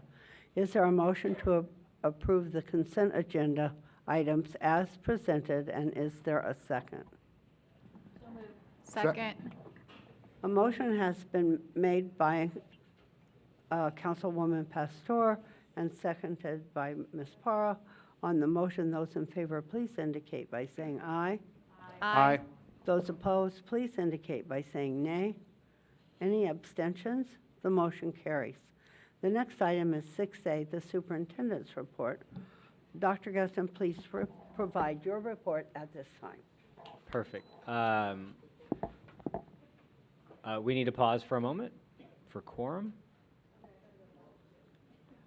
Lynn, do you want to please give us direction on quorum and bathroom breaks? Yes, we don't have a quorum right now. We only have 3 members present, even for this, and so there may be some discussion. So let's take a. Is it maybe we appropriate to take- do a recess? Maybe we can take a 5-minute break, Okay. and then come back. Okay. 5-minute recess for a bathroom break. Thank you.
1 minute.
We have to have, We've got quorum. oh, as we have 4, we're okay, right? Yep, you're good now. Okay, The fifth is in the back. thank you. We're shorthanded this evening, unfortunately. Dr. Gaston, would you like to provide your report? For sure. So President Alston and members of the board and Phoenix Union community, I'm actually going to start with celebrating a couple of board members. In fact, starting with you, President, that you were recently given an award. And every time our board member gets an award, we want to make sure that we celebrate that very publicly. You know that Senator President Alston has been a fierce advocate for education and was recently named the Pete Garcia Advocacy and Education Award from CPLC. So huge congratulations to Thank you. President. And a second board member received an incredible award. Board member Stephanie Parra was, the Arizona Capital Times gives out statewide awards one time a year, and board member Parra was named Education Leader of the Year by the Arizona Capital Times for 2022, so congratulations. Also, although we heard this tonight, anytime we have one of our administrators, our APOs, earn their statewide certification, we recognize them. And you heard tonight from Leticia Avalos that Lenny Dorfler also received his statewide certification. So congratulations to Mr. Dorfler. It is Hispanic Heritage Month. I want to thank all of our campuses, our community, our marketing team for doing all they can to bring celebrations and recognition to the incredible history and culture that we live every day here in Phoenix Union, where our student population is nearly 85% Latino, and so many of our families celebrate Hispanic heritage every day, but we make sure that we celebrate it very publicly throughout the month of September. We also did have National Voter Registration Day last month. I want to thank Thea Andrade, Alyssa Tarkington, and ultimately Cindy Tercero for her incredible work bringing NVRD to Phoenix Union. It's nice to be back in person voter reg was a little challenging during COVID, and we are hopeful to continue to drive awareness of how important it is that we're all active citizens, including voting if we are eligible. We also kicked off FAFSA. FAFSA campaign. We are already worried about college for our students. Incredible work happens across our district. Our goal is to have 100% of eligible students complete the FAFSA, and that takes place on every campus through FAFSA campaigns, drives, drive-throughs, phone calls, counseling sessions, and there's often throughout the year we're even called to go help ourselves, and so I know I've visited campuses to help students fill out their FAFSA myself, and so thank you so much again to Alyssa Tarkington and Nikki Allward and everyone involved in our FAFSA campaign. I did want to thank Governing Board again and our IBN teams.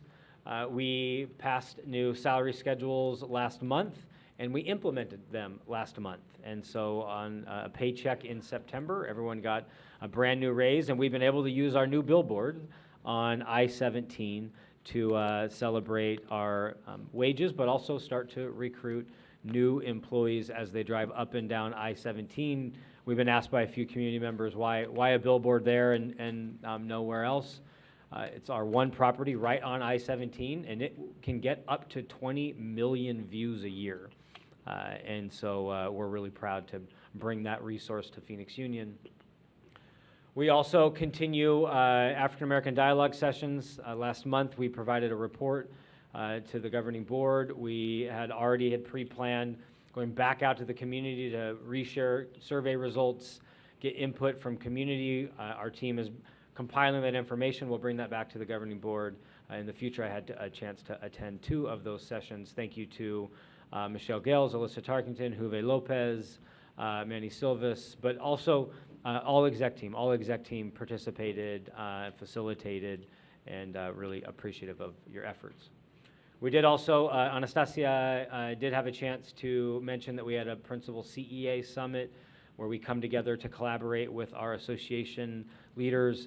I did just want to make sure that we all heard, although it kind of got lost in her report, that Anastasia was appointed to the national board of NEA, and so I think it's been really incredible to watch Phoenix Union earn real national respect and credibility. That we have teachers, administrators, and ESPs serving on national boards, speaking at national conferences, winning national awards, and that doesn't happen in other school districts like it does in Phoenix Union. We had 2 of the top 10 Teachers of the Year nominees. It's now down to 5. We have 1 of those. Previously, we had the Teacher of the Year. That Teacher of the Year, Kareem Neal, became a National Hall of Fame inductee, and so just so proud of our employees, and including our ESPs who are leading locally and nationally. Also want to thank Principal Cabrera and his staff. There was an amazing community fair that took place on September 17th. I know many of our campuses throughout the year host community fairs, and just wanted to thank him. And you'll also hear a little bit later today that he engaged in another activity around school safety and active shooter training on his campus. So thank you, Principal Cabrera, for the work at Franklin Police and Fire. We also, there's applause in the back.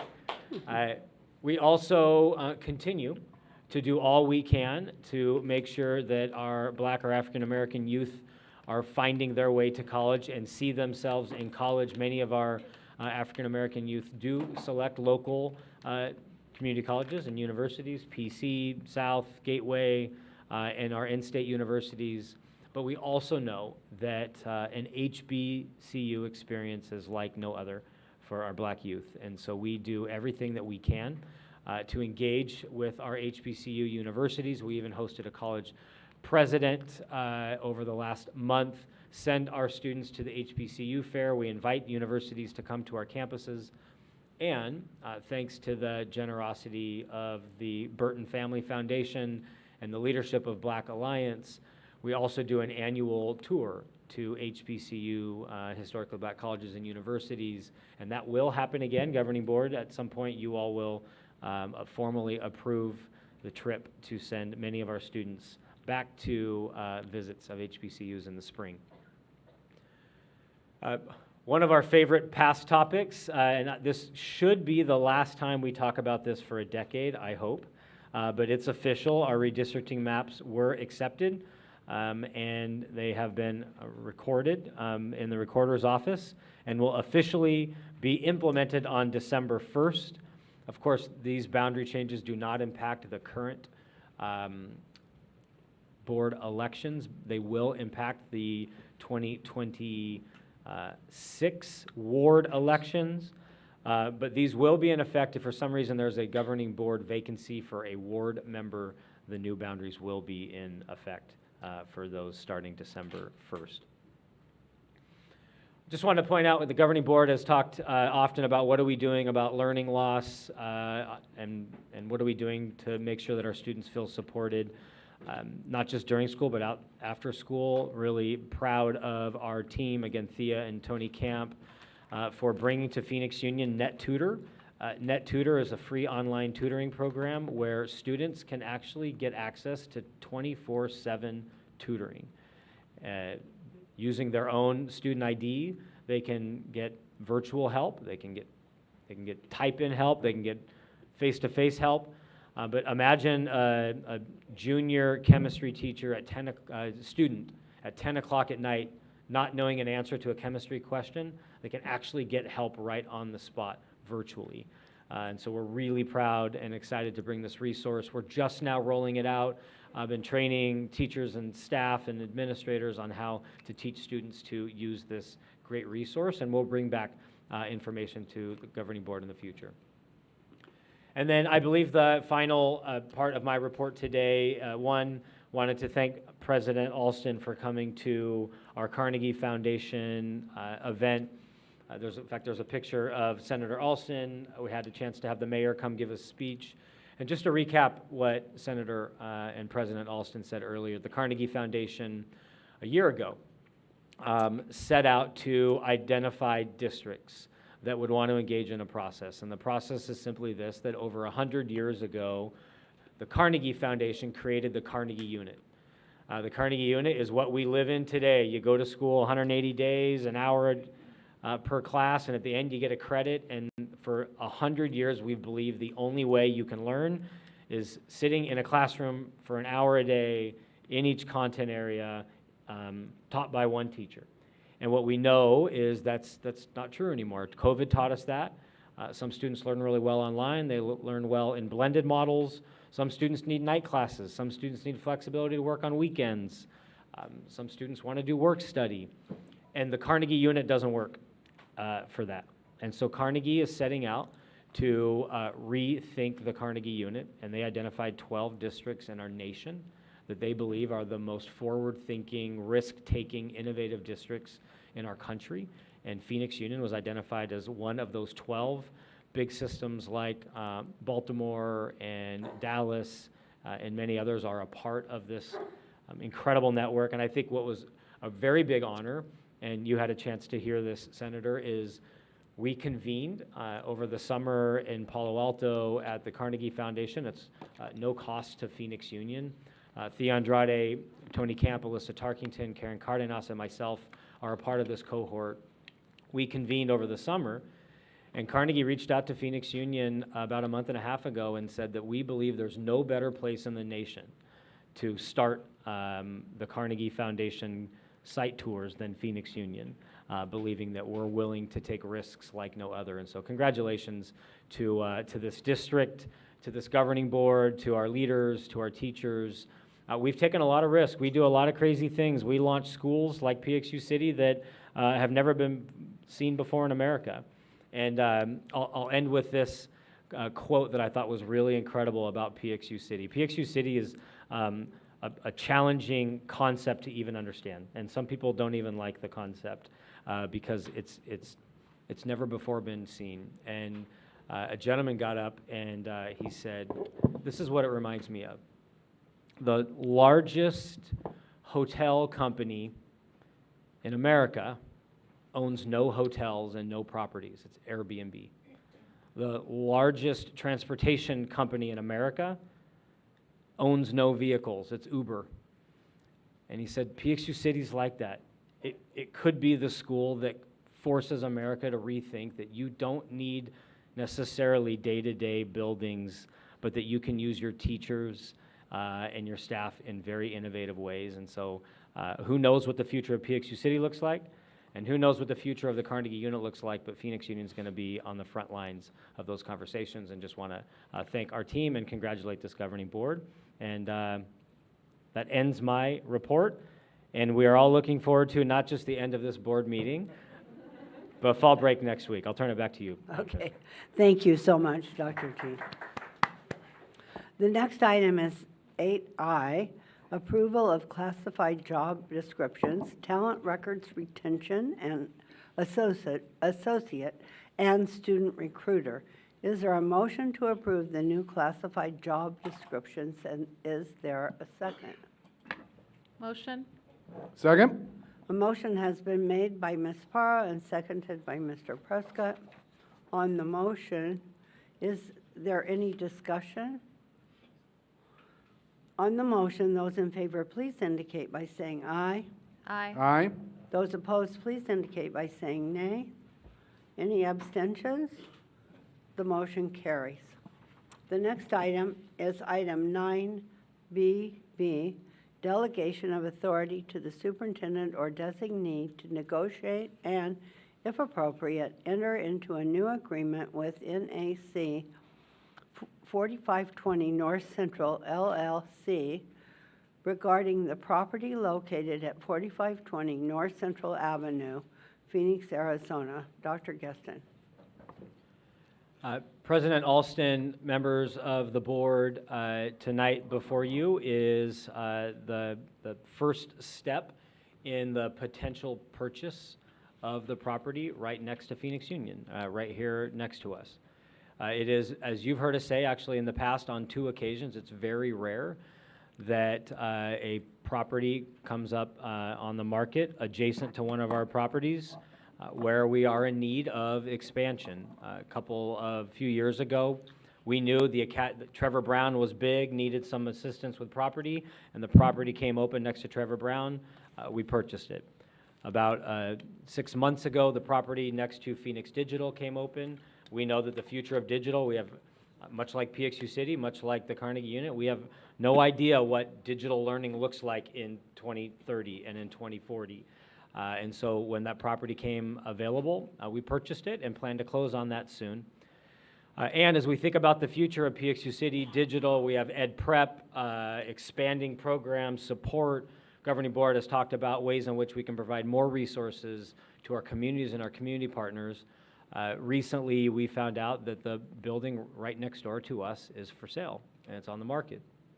And based on the size, the specs, and the potential of that building, we believe, and before the board today, that it's an incredible opportunity for Phoenix Union to at least pursue the property, and if appropriate, bring back a final approval to the governing board in the future. We will, with board approval tonight, my team and I will enter into an initial negotiations phase with the property owners next door. As we start to move forward in that process, we would bring back to the board final completion of that, but also for the public, a clear vision of some possible uses of that facility. Of course, we have bond capacity and capital capacity. We wouldn't bring this before the board if this wasn't a part of a broader growth plan.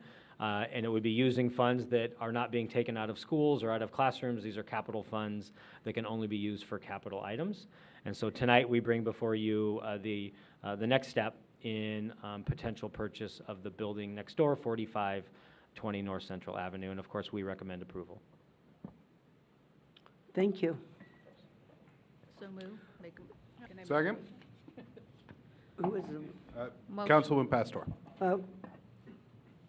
a motion? Is there a motion to approve the delegation of authority? A motion to approve has been made by Vice Mayor Pastor and seconded by Mr. Prescott. Is there any discussion? On the motion, those in favor, please indicate by saying aye. Aye. Those opposed, please indicate by saying nay. Any abstentions? The motion carries. The next item is 9CC, renewal of the intergovernmental agreement with the Maricopa County Community College District for dual enrollment for the 2022-2023 school year. Dr. Geston. President Alston, members of the board, this item is off consent. Vice Mayor, in her capacity, I believe has to abstain from this. Want to thank Vice Mayor Thea Andrade, Tony Camp, and Eileen Fernandez, General Counsel, for their work over the last month to get the IGA in a position for board approval tonight. And we recommend approval. Motion. Is there a motion to renew the IGA, and is there a second? A motion has been made by Ms. Parra and seconded by Second. Mr. Prescott. Is there any discussion? On the motion, on the motion, those in favor? Oh, sorry, Mr. Marquez. Yes, Madam Chair. I just was curious, Dr. Gesson, if you could provide any sort of update as we renew this agreement with the Community College District, where we're at with dual enrollment and any challenges we're still facing with regards to. I've talked to different community college campuses, and it seems like there's not a unified approach to each of the community colleges within the Community College District, and I'd like to see us do everything we can to increase dual enrollment. Yeah, President Alston and Board Member Marquez, Ms. Andrade will answer that question. But I will respond to one thing. You're right. What's challenging about the Maricopa County Community College District is that a lot of their colleges are very autonomous. Versus if you sign an IGA with Phoenix Union, it's very uniform, and although principals have their degree of autonomy, we act as one system. We even get accredited as a system. We used to get accredited as individual schools. We now get accredited system-wide. At the community college level, they get accredited individually. And so working individually with schools is a challenge, so you're absolutely correct. And Thea, maybe give a couple of highlights on your work in this IGA. Absolutely. I want to start by just acknowledging the work of Mr. Tony Camp, Karen, the work of Dr. Narini last year, with a really tight focus on dual enrollment and streamlining our systems together with Elevate Ed, and of course for Councilwoman Pastor really being able to help us dig in a little bit on the IGA so that it became our IGA with the community college and not just a boilerplate, so to speak. And it's unique to us. We got many changes through. Freshmen, sophomores now can participate. We added access to career counseling and really just tried to streamline it so it was relevant to what we actually do and what we're aspiring for. We have a lot of work still to do in dual enrollment, I am not going to lie. Last year at this time, we had about 1,300 students accessing it. This year, we have 2,150. So we're moving in the right direction, but I feel like we can do better. It's such a privilege for kids to get college credit while still in high school. I want to make it a graduation requirement, but it is amazing. And so we're going to approach this twofold, strong partnerships with the community college and advocacy of pushing them out of their comfort zone, as well as increasing our teacher capacity and our students' interest in it. And together we will continue to move these numbers. Thank you.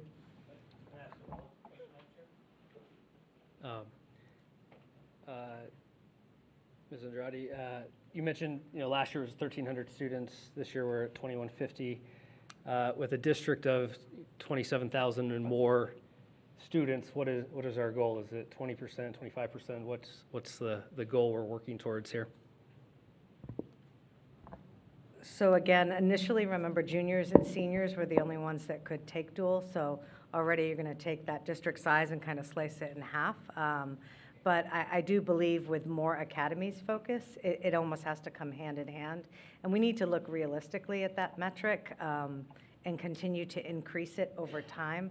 I don't know that I want to stop at any certain point, but I'd like to see an increase based on this year, each year, consecutively as we move along. President, also members of the board, I think that's actually a great question. I think right now we have these key performance indicators, and it's based on growth. It's just 10% a year. But I think maybe even setting bolder goals if we want to get to 20% or 25% or 30%. So I think that's a great recommendation for us, especially now that we have sophomores and freshmen. It's a broader spectrum, and I think that's a great suggestion for us. Okay. On the motion, those in favor, please indicate by saying aye. Aye. Aye. Those opposed, please indicate by saying nay. Any abstentions? I abstain. Ms. Pastor. Will we note that Ms. Pastor has abstained from voting? The motion carries. Thank you. The next item is 11A, discussion of school safety, health, and wellness, including the Phoenix Union Next Gen Safety and Security Plan with potential action. Dr. G. President Alston, members of the board, first of all, want to, every month we have people come, share their perspective, almost every month, share their perspective at the podium on school safety. Thank you each and every month for individuals coming to share their thoughts and concerns and celebrations sometimes around school safety. Just a reminder for everyone in the community, not just here in physically in the boardroom, that this school safety discussion will be on our agenda till at least the summer. So every month we will discuss school safety. And so we encourage your engagement, and your engagement doesn't just have to be during this board meeting. Emails and communication, we have an email address, safety@phoenixunion.org, where you can submit concerns or ideas. We, and even myself personally, read every single email that gets inside of that safety@phoenixunion.org inbox. At a previous governing board meeting, there was governing board action that asked us to present every month our law enforcement usage for the past month. So for the month of September, Phoenix Union averaged 2.14 officers per day across our district. That included 45 officers. We spent approximately $20,000, $19,600 on school officers. Again, these aren't school resource officers. They're trained as SROs are, but these are known as school safety officers on their off-duty day, assisting Phoenix Union. And then we have been able to secure 20 evening officers for our evening events. That cost us $5,700. But as you will see in my superintendent's report, or not the superintendent's report, in a future slide, it's been extremely challenging to get law enforcement at our sporting events, and you heard that tonight at the podium as well. Ms. Pastor. Yeah. I see some of the members that spoke earlier, and some of them have left. It's been a long night. But I think there's a misconception of the fact that there was a statement earlier, and I didn't write it exactly, but a statement earlier that there is a bad relationship with Phoenix PD, and that is not the case. As I sit on two sides, in the sense of I sit on the city side, and I sit here, so I can have a different view of lenses, but also the same kind of view of lenses of having knowledge. Phoenix PD is short police officers. So because we're short police officers, all police officers are within the city. They're even working a lot of overtime, and we're burning them out quickly. And we have a large rate that is happening of police officers eligible to retire. So we're also going to have a bigger gap of them retiring. We don't have enough police officers coming into the system at this moment. And it takes a year for them to get trained. Then after that year, it takes another like 6 months to get them out in the streets and get them moving and get the experience. So I just want to put that narrative out there to make sure that the public understands that it's not a bad relationship. The other piece is that you will hear that we don't have enough officers for our sporting events, and I understand that and get that. That's because they're out in the streets. Our response times are right now, we're not at the level that we should be in response times because of the shortness of officers. And that's not necessarily an excuse for what is happening, but we also have to understand the dynamic of what's happening within our society and understanding that there's just no bodies. So I appreciate the conversation and I appreciate the need, but that's the reality that we're facing today. Those that can do the sporting events will do the sporting events, but you're seeing a shortness in it because they're doing all the overtime at the city. So I just want to paint the reality of what is happening within our city. And our city is trying to do the best that we can to get officers, hire officers. We just made a pay raise, a pay hike, a major pay hike. There was some pushback, but there was a pay hike to start recruiting new officers. They're looking at benefits. There's a bonus, a stipend, everything you can think of that is happening within everybody's world. That is happening with them. So I don't want to leave a false narrative. I understand the anger. I hear it all the time from my constituents.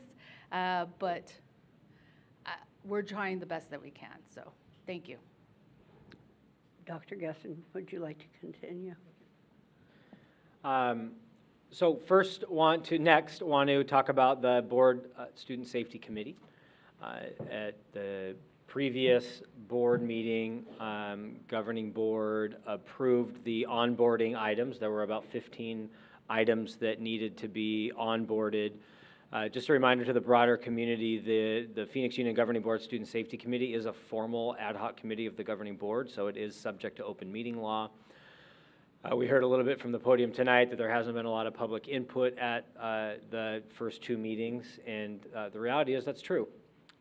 And at the September board meeting, governing board even approved all the onboarding that was to take place. These were designed to be onboarding meetings to make sure that the committee had access to all the information that they needed, including law, open meeting law, statute, the Grand Canyon Institute report that's a guiding document, the Next Gen Safety Security Plan, access to any of the police data that we had. And so the first two meetings weren't designed to be full of public input. They were designed to be formal onboarding as a protection for the individuals on that committee.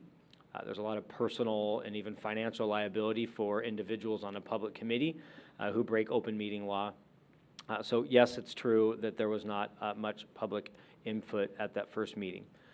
I'll address a couple other concerns in a second. At the first two meetings, one of the jobs was also to select a chair, a vice chair, and an alternate. And so congratulations to Katie Gibson McLean, who is the chair, vice chair Marissa Hernandez, and the alternate Gladiela Lopez.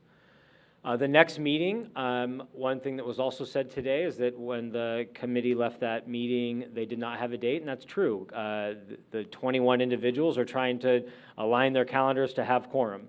And so the committee's working very hard to find a time in October where they can come together where they actually have a quorum, and hopefully far more than a quorum. And at the next meeting, one of the major goals, actually they have two major goals at this next meeting. One, they want to map out a timeline for the work. And you heard a little bit tonight from the podium. We also had a chance to meet with, and I'll talk about who's facilitating this process, meet with the facilitators of this process as well. And the committee is worried that December is a really fast timeline. We knew that up front. It was very aggressive. And so the committee is getting together because the committee's job is not to come together, share their 21 opinions, and then bring to the board an opinion. Their job is to first listen to the community. Listening sessions, surveys, forums, whatever it is they want to do. Then they compile that information. Using the voice of the community, they put together their recommendations for the governing board. To do that really well, and even though tonight there was a perception that's not happening or that's not going to happen, to be really honest, that's not true. That will happen. That wasn't the purpose of the first two meetings. If anyone has any questions about the first two meetings, there's a link. You can watch it. In fact, for governing board, if you want to watch the link to those first two meetings, and if you have recommendations for improvement, we'd be happy to, but just to be really clear and honest, that wasn't the point of these first two meetings. So at the next meeting, the committee will get together and they will map out a timeline. I can tell you that the facilitators that are leading this process, I also know there's a perception that admin's leading this process. Admin is not leading this process. The governing board motion was that the committee was to work with the superintendent and his staff to lead this process. So we help facilitate, but to make sure that it's neutral and that admin is not influencing this committee, that we do have a third party, neutral party, helping to guide this process. Certainly they do have to work with Claudio Correa, our Executive Director for Safety, for access to information. But admin is not running this process. The committee, especially now they have a chair, is running the process in partnership with Phoenix Union. But to also be clear, at this next meeting, the committee is getting together. The facilitators have told us that the committee will likely develop two timelines. A timeline to finish by December and a timeline that would exceed December. That was not the motion of the governing board. If that committee believes they need time beyond December, they would have to bring that back to the governing board for a recommendation in November to say, we believe that we need more time. And that's up to the committee. That's not up to Phoenix Union. It's up to the 21. And what we do know is that based on the feedback to the facilitator, one of the primary facilitators is Luis Avila. Many of you in the community know Luis. In fact, he's known as one of the greatest facilitators in our nation. He's flown all across the country to facilitate, and if you do get a chance to watch the link, you'll be very impressed at Luis's facilitation. His indication, based on feedback from the committee, not his opinion, feedback from the committee, is that in the two processes, if we want to get done by December, they'll do a shortened process with less community feedback. If you want a really robust process with a lot of community feedback, they believe they're going to need more time. I will keep the board updated as I know, but look for an update in November that could include a proposed recommendation for more time. I have no clue what that recommendation will look like because the committee is leading that process.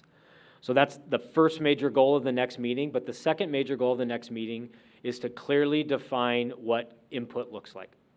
They had initial discussions about this at the last meeting, but ultimately the committee, not Phoenix Union, not admin, the committee will decide what community input looks like. Do they want to do listening sessions? Do they want to go region to region, ward to ward? Do they want a survey? Do they want virtual forums, public forums? They help drive the process, and they will, in partnership with the facilitators in Phoenix Union, define what community engagement looks like. And that process will start in October, November, and beyond. Let me go back. Actually, I'll just cover this first part of the second slide, then let me stop so the board can give any thoughts, input, recommendations on the committee. As a part of the governing board action, Phoenix Union was asked to hire a neutral facilitator to work with community engagement and facilitation. We put a RFQ out in the market. We, through our procurement process, selected Iconico, who has partnered with Javelina to be our neutral outside vendor to help facilitate this process, and they will play two roles. Iconico and Javelina are helping with facilitation, and they will help with community engagement.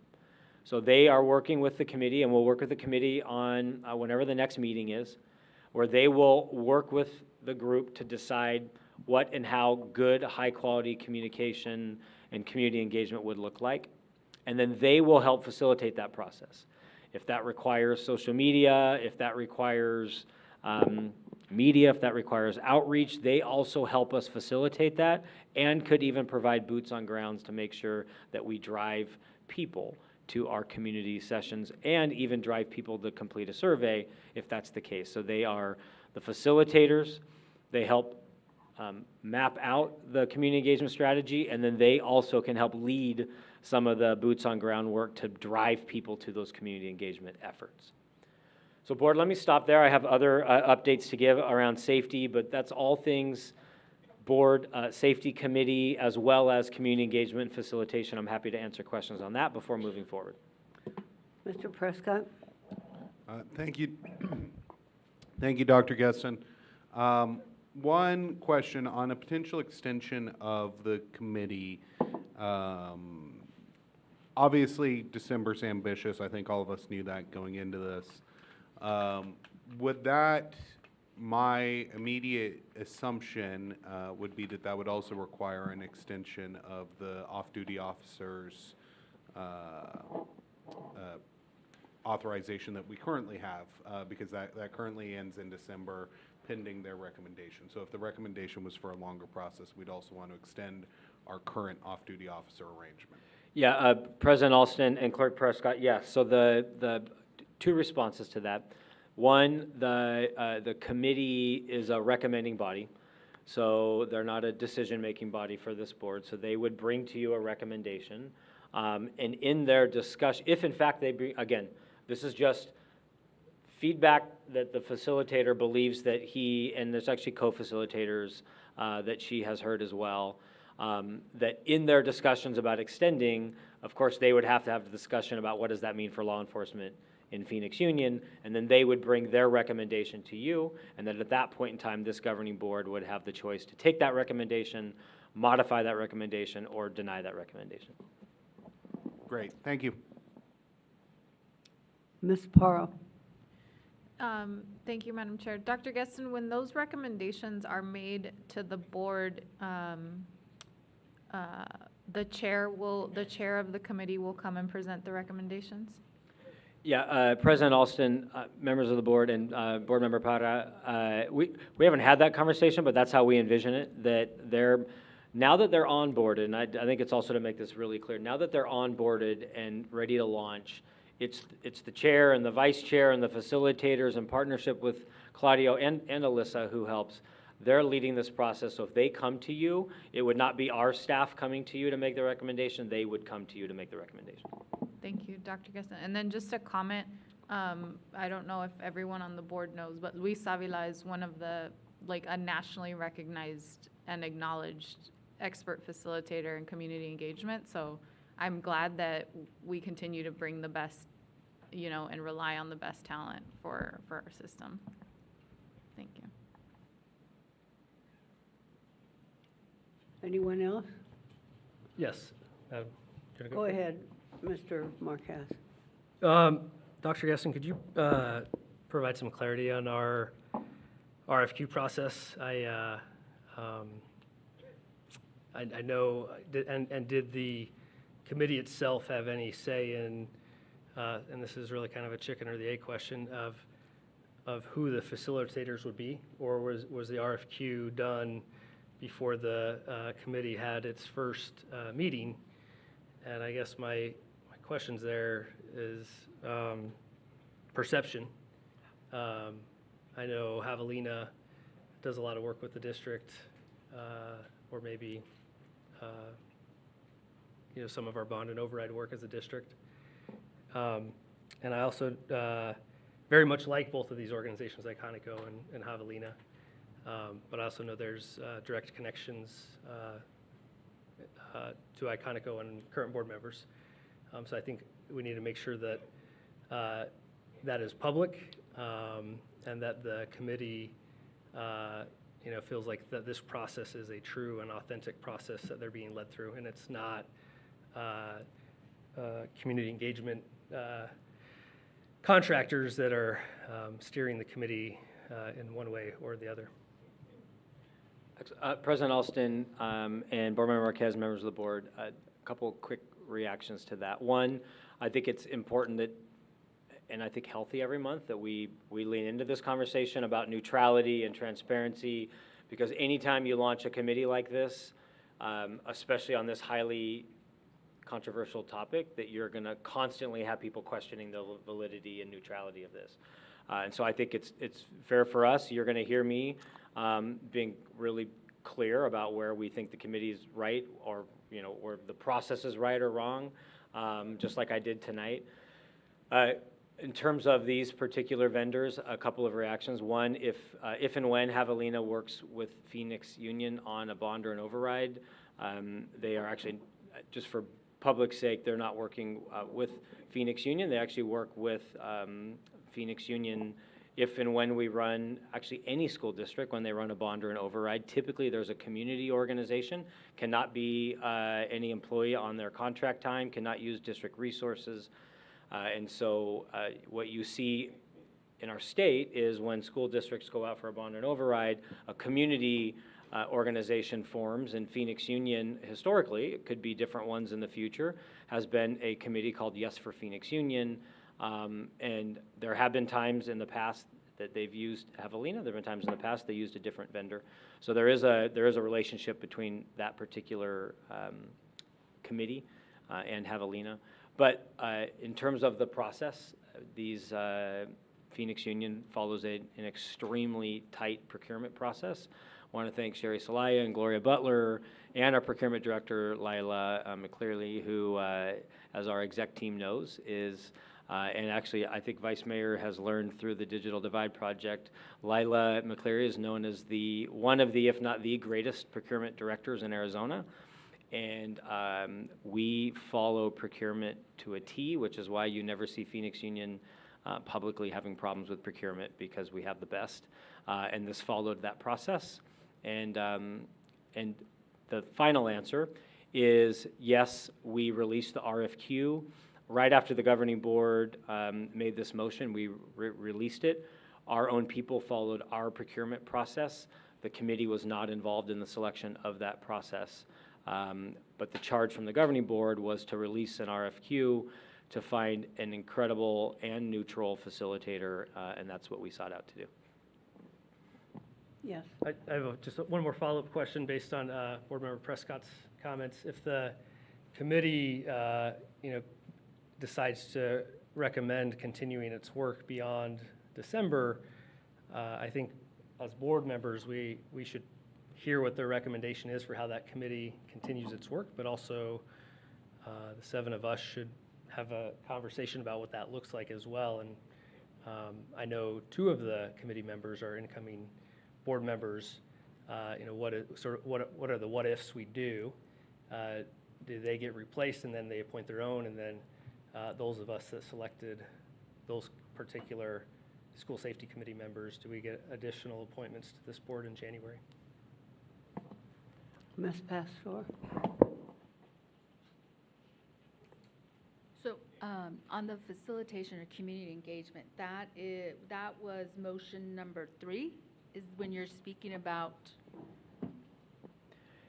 Yeah, so yes, community so engagement. motion 1 was off-duty officers not to exceed a certain amount. Motion 2 was the actual launch of the safety committee. Motion 3 was the community engagement piece.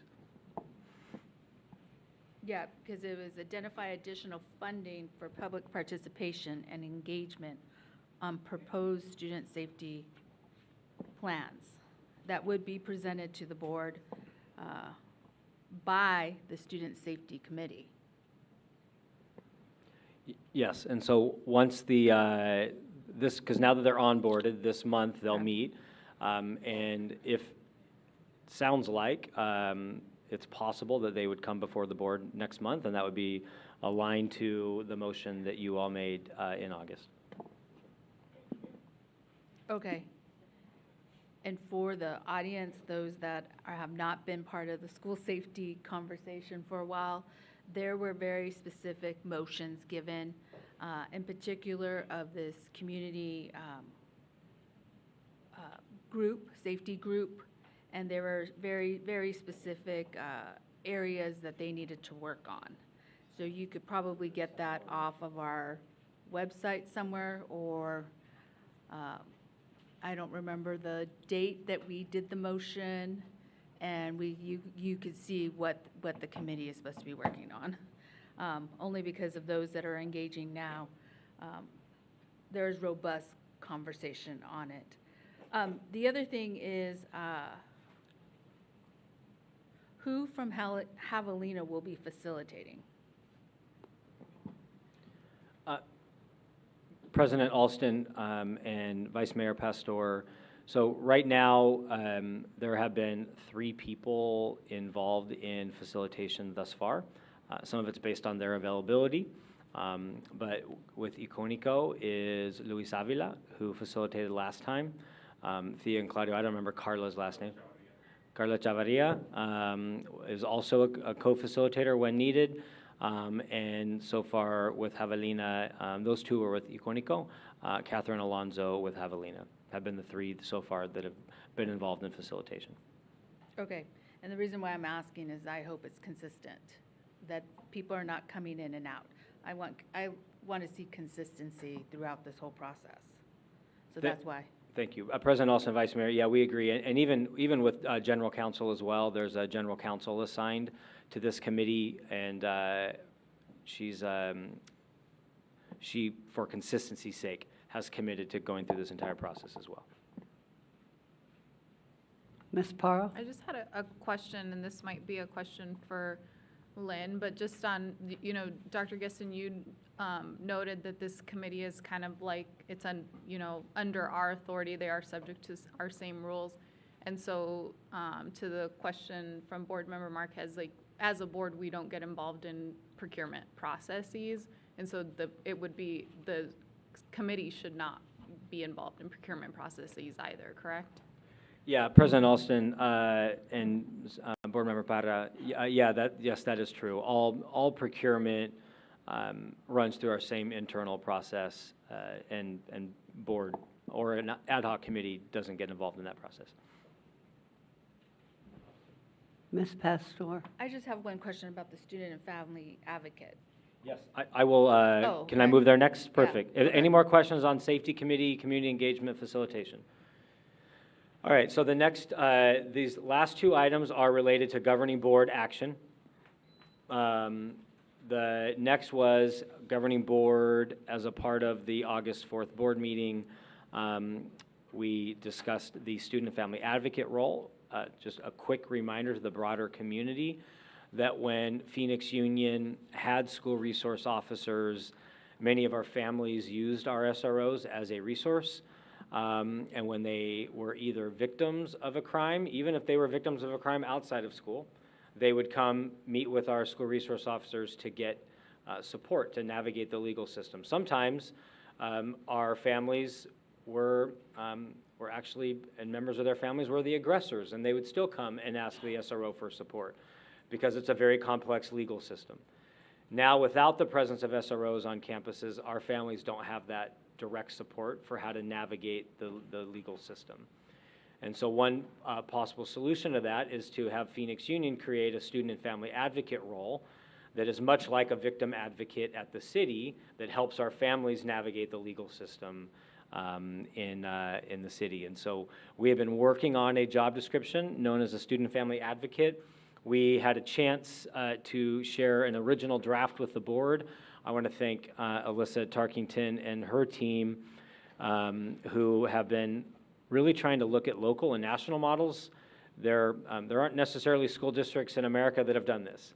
And although not surprising that Phoenix Union would be the first to try something new, but we also want to get it right. And we want to make sure that if in fact we launch this role, that when a victim advocate in Phoenix Union wants to help somebody navigate the city, that the city knows it's happening. And that the city's victim advocate role and job description looks similar, and there's a lot of communication sharing that could or couldn't happen based on information sharing agreements. But Ms. Tarkington is now moving to that next step where she's looked at local and national models and job descriptions, and now wants to engage more in depth with city leaders around what their role is and how could we partner between these 2 roles before we bring a final job description. I would say this, that's not a simple process. Vice Mayor works at the city. You heard her mention that earlier. Victim advocate role at the city, they have very limited. And if in fact there could be a partnership between Phoenix Union and the city, it would probably require an IGA and some kind of an agreement so that we could do some information sharing. But long way of saying it's a complicated process, never before been done. We're working, and our team's working as hard as they can to try to bring to you a high quality job description that would actually be effective for our students and families, and quite candidly, even our staff. I'll stop there on the victim or the student family advocate role, answer any question. I think Vice Mayor might have one or two. I have a question. The city is very specific or very, there's a team that works in the victim advocacy area. So I know this hasn't been worked out, but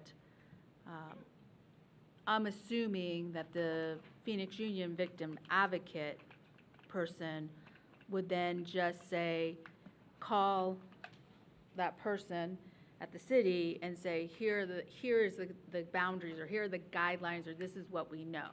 And then from there, the city will then take over the official case and move what they got to move in order to investigate. I don't think we're going to write a job description mirroring Phoenix Union. I think the victim advocacy advocate for Phoenix Union will then be in close contact and then move the information because of the privacy.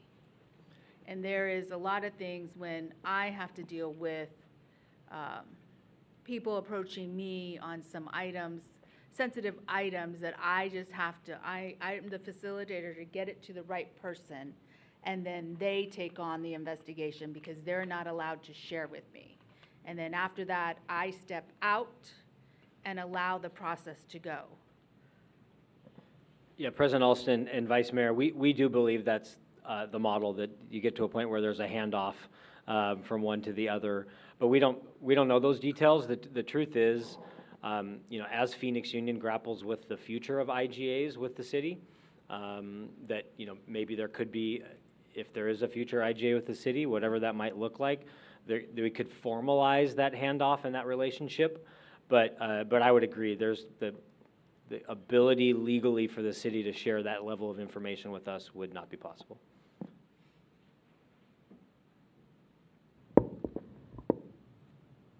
Just on that role, can you reshare that draft job description with the board? And then I don't know if it makes sense to post it publicly in board docs or somewhere to, we have a lot of, I know you guys are meeting with local experts to make the final revisions, but a way for the public to weigh in on that at the next board meeting? Yeah, President Alston, Board Member Marquez noted, and we'll definitely send that out and think about ways in which we could get better feedback as well. Thank you. Okay, anyone else? Okay, we're not done yet with safety. So the other board action that was taken at, in August 4th was that we would, we have internal protocols, but strengthen those internal protocols by doing a 360 review process, making sure that Phoenix Union is very clear when significant incidents happen on our campuses or in our communities, whether those are a fight or a lockdown or a firearm or an issue in a parking lot, that we know exactly who plays what role when those incidents happen. What's the role of a principal, the role of an assistant principal, what's the role of a safety personnel, teacher, and ultimately what's the role of outside, what's the role of a police officer, and what could be the role of a victim advocate. And so we are, our campus teams are looking at every single incident that could happen in Phoenix Union and trying to really clarify who plays what role to make sure that we're best supporting incidents that happen on our campuses. That's in progress, and we'll bring that full report to you when we have completed that. The next I want to talk, so actually let me go back. Board, is there anything else on board action taken in August or September that you need information on?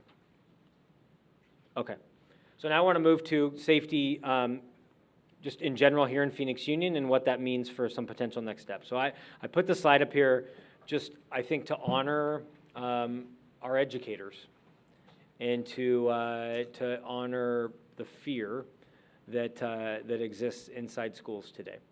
And we heard that a lot at the podium. And I just put these 4 headlines. There are many more headlines, unfortunately.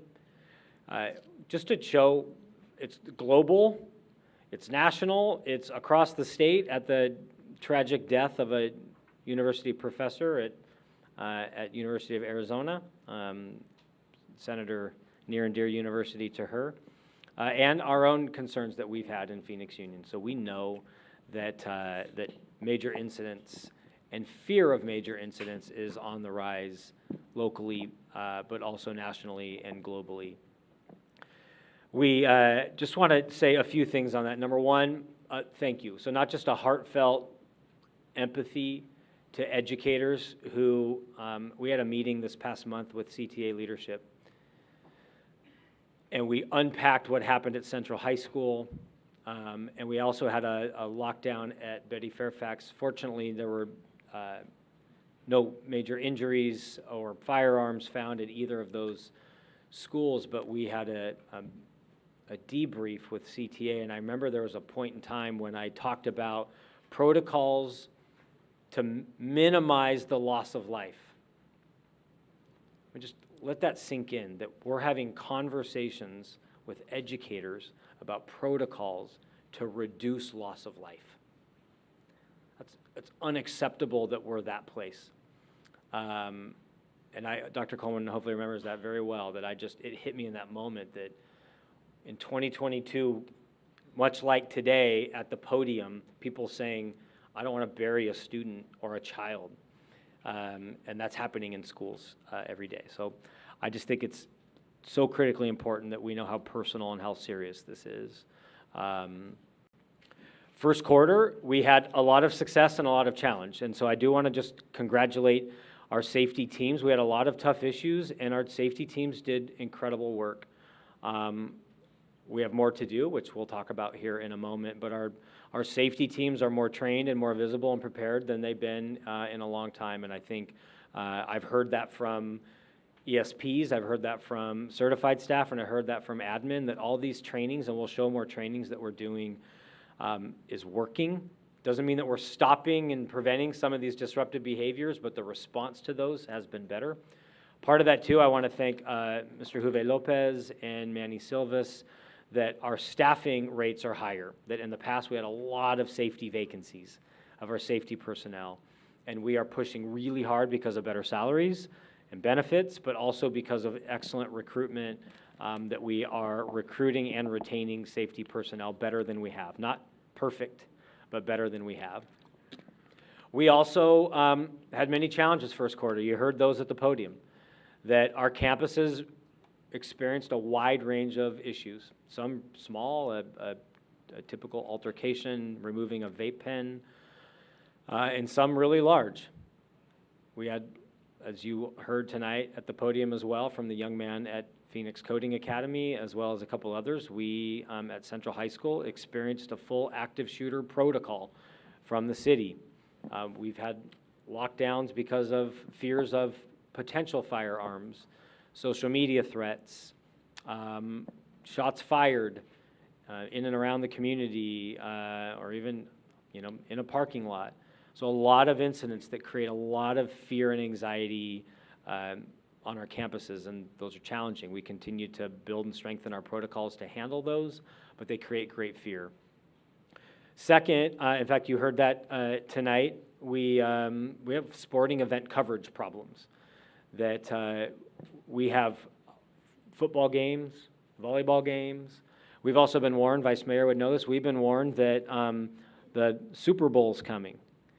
And you think access to officers during the Super Bowl time, you think it's challenging now? They've already forewarned us that off-duty and available officers in January and February is going to be even more challenging. And so there's coverage issues, right? There's presence issues. Even with this off-duty model that we have, it's a challenge. I can also tell you that under the direction of Thea Andrade and Claudia Corey and Alyssa Tarkington, I've shared this with the board, that the model that we have is not a great model either. This off-duty model, when they're available, is not a good model for Phoenix Union. And it could be a good model if there were an excess of available officers, but it's not a good model. And so I just, at the end of the day, police is a governing board policy decision. And that's something this board's grappled with quite a bit, but I can tell you that our team agrees this model that exists right now is not working well. And I think to Vice Mayor's point, that because it's also layered at the county. And so we are aware the model is not effective as we know it, and have even told the governing board that that might mean that we bring a different model recommendation in November. And we know there's a safety committee that's working, and they're going to have their own recommendations, but that doesn't necessarily mean that Phoenix Union won't have its own recommendations as well. And so we're continuing to lean in. Our job's to do everything we can with the resources we have and the policy we have to protect campuses. And so we'll continue to think about what that looks like, not just sports coverage or event coverage, but campus coverage. And then we also learned some of these challenges are our own, that how do we improve response time, communication protocols? When there's a lockdown, parents should know within a minute or two. They shouldn't have to wait 5 or 10 minutes for the first phone call to come out. There are reasons why it takes a long time, but we have to make that faster. We'll talk about a couple of recommendations for that. But we realize that a lot of the issues that happen are outside of our control, but a lot of the issues are inside of our control. And we have to control the issues inside of our control here in Phoenix Union. What we also know, just to be really clear, is that we launched a safety division last spring. These safety challenges aren't going away. We can get better, we can get stronger, we can get safer, but the challenges that we see across the globe aren't going to go away. We just have to learn to support them and mitigate them better. And so as we launched the safety division, we brought an initial organizational chart to the governing board, but that's not going to be it. That we have to think about the right safety personnel and leaders at the district level, and you also heard at the podium today, the right safety personnel and positions at the campus level. And it's both leadership at the district and implementation at the campus level. And so you will start to see us very likely bring to you, governing board, more recommendations for changes to safety personnel, either more or different types of roles.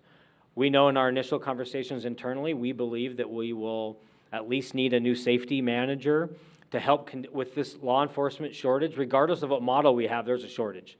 And we need more help day-to-day communicating with law enforcement. So we think we need another leadership level position to help us do that even better. We also have event and weekend coverage challenges. And so this governing board approved 3 regional district safety supervisors. I think all 3 of them are here. I saw Joe Sells in the back. That we believe we might bring to you a recommendation for a 4th, whose job is to just be focused on evening and weekend and event safety and security. That's built into the Next Gen Safety Security Plan, evening, weekend, event support. And we think we need to put a position behind that's his or her primary focus. We also, I alluded to earlier, we need to be better and faster at communication. And you see up there on the screen that we believe that we will likely need a bilingual, biliterate communications specialist whose only job it is to be an expert at crisis and emergency communication. That when an issue happens anywhere in Phoenix Union, the communication is out almost immediately. That will probably require potentially even a new app or a tech platform to get that out. This position could also work on making sure we have the right contact information. One of the issues right now is when we call our parents, we don't have every phone number. When we text our parents, we don't have every phone number. So we think we need someone that eats, sleeps, and breathes that contact information list to make sure that we are running. Alyssa's doing a great job running campaigns, but we need to do more. And then potential other positions. Tech support. When there's a big issue, technology plays a major role. And I say all that to say that what's happened over the last couple of months from an executive team perspective is that we spend way too much time talking about and dealing with safety and not enough time talking about achievement. And if this is the new norm, then we need to build a safety division and safety teams around that new norm. So that Thea Andrade, our Chief Achievement Officer, wakes up in the morning thinking about achievement and not about campus safety. And that when a principal shows up to principal that day, that principal is focused on achievement and wraparound services and loving his or her children and not about safety every day. And a lot of that is training and protocols, but a lot of that is people.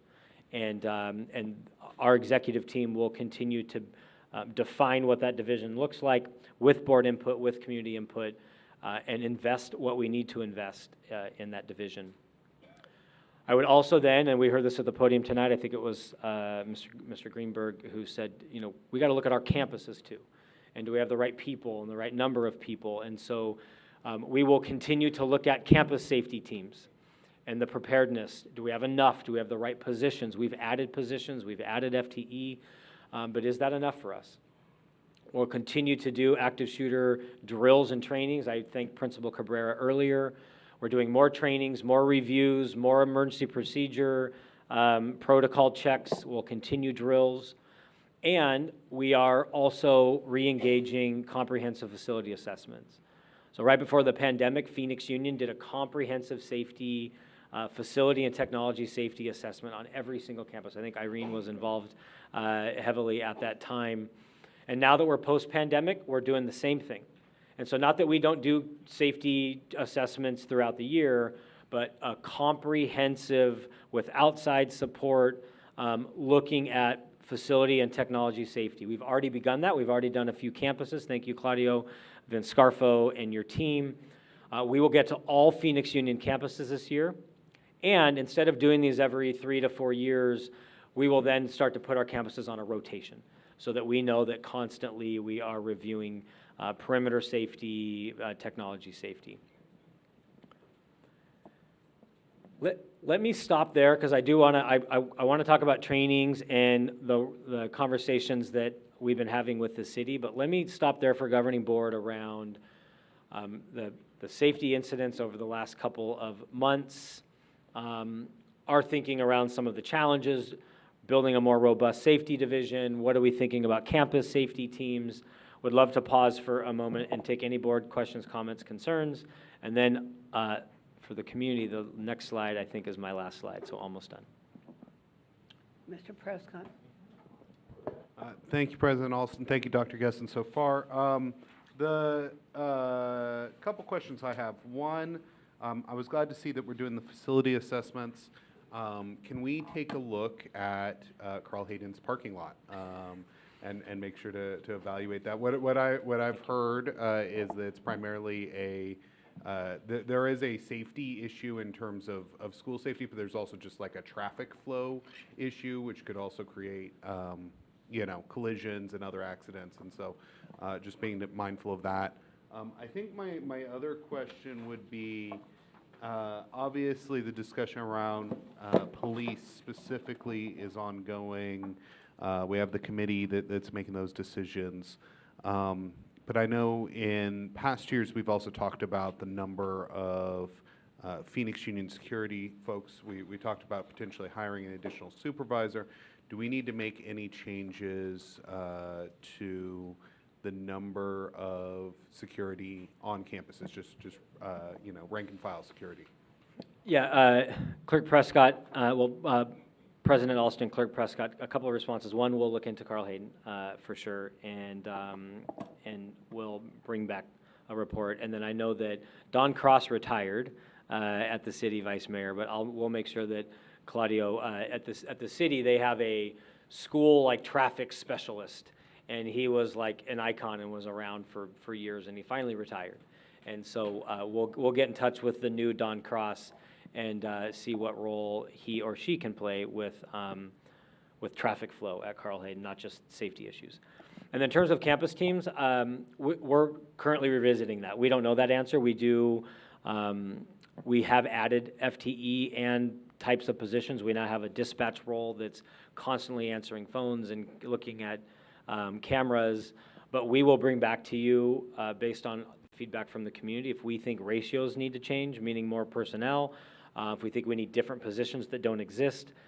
This governing board did make a couple of really important approvals over the last couple of years. We did hire the district safety supervisor roles, but we did also elevate the position of lead security. It's now called campus safety supervisor. They're more trained, they have more responsibility. They're now 12 months. And so we have made a lot of improvements, but we think it's not enough yet, and we'll bring those recommendations to you if we have them, which could include more. Yeah. Ms. Parra.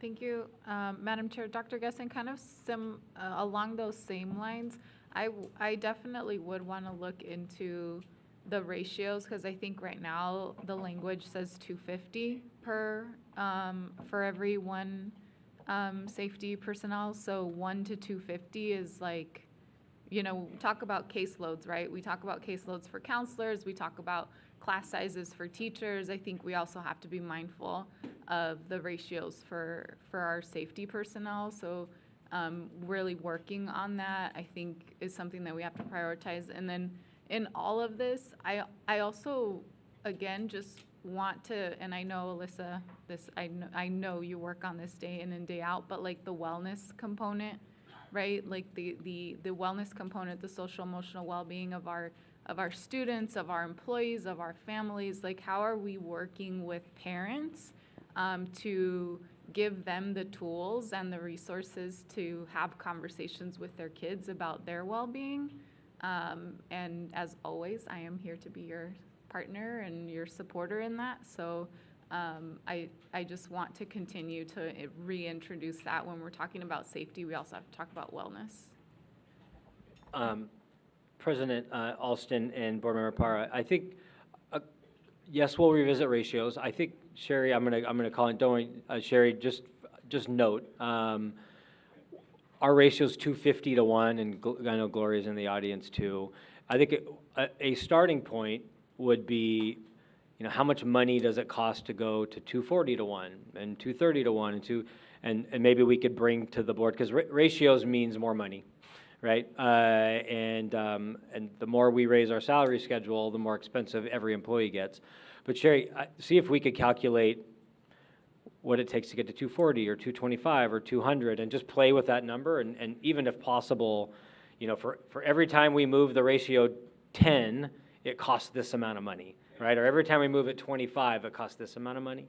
And I think then we could start to make really good financial decisions that are sustainable over time. So I like that. And then I know that Ms. Tarkington, and thank you for recognizing that, it's just doing incredible work with wraparound services. We've added an incredible amount of social workers, but there's also a missing strong parent component in Phoenix Union. We've been very public about that here at the dais. I've been very public about that, and Alyssa's team is also working on new job descriptions that will come before the board soon, and positions that will just be about high levels of parent engagement and advocacy. So we're really excited about the future of parent engagement in Phoenix Union. But it's a missing component right now. Not that we're not trying and we're doing nothing, but it's definitely an opportunity for Phoenix Union.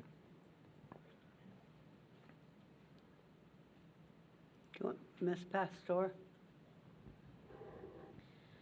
So what it looks like and what I'm hearing is that we are creating a whole safety division. And in looking at that, if that's what we need, then I think that's what we do. However, I would like to make sure that whoever's hired to run the division, that they have safety background, and that they're trained in school safety, and that they're trained in some of these areas that we are facing in active shooters, and be able to have, I want that expertise. The bilingual, biliterate piece, the emergency communication, very similar to what we are doing in some of our programming with students, such as we had a great discussion about dual enrollment and the possibility of they're automatically opt-in unless they opt out. I think that needs to happen with parents' phone numbers. They automatically are opt-in, and if they don't want to be contacted by the school or they don't want an emergency, then they opt out, and then it's their responsibility. I think that's key.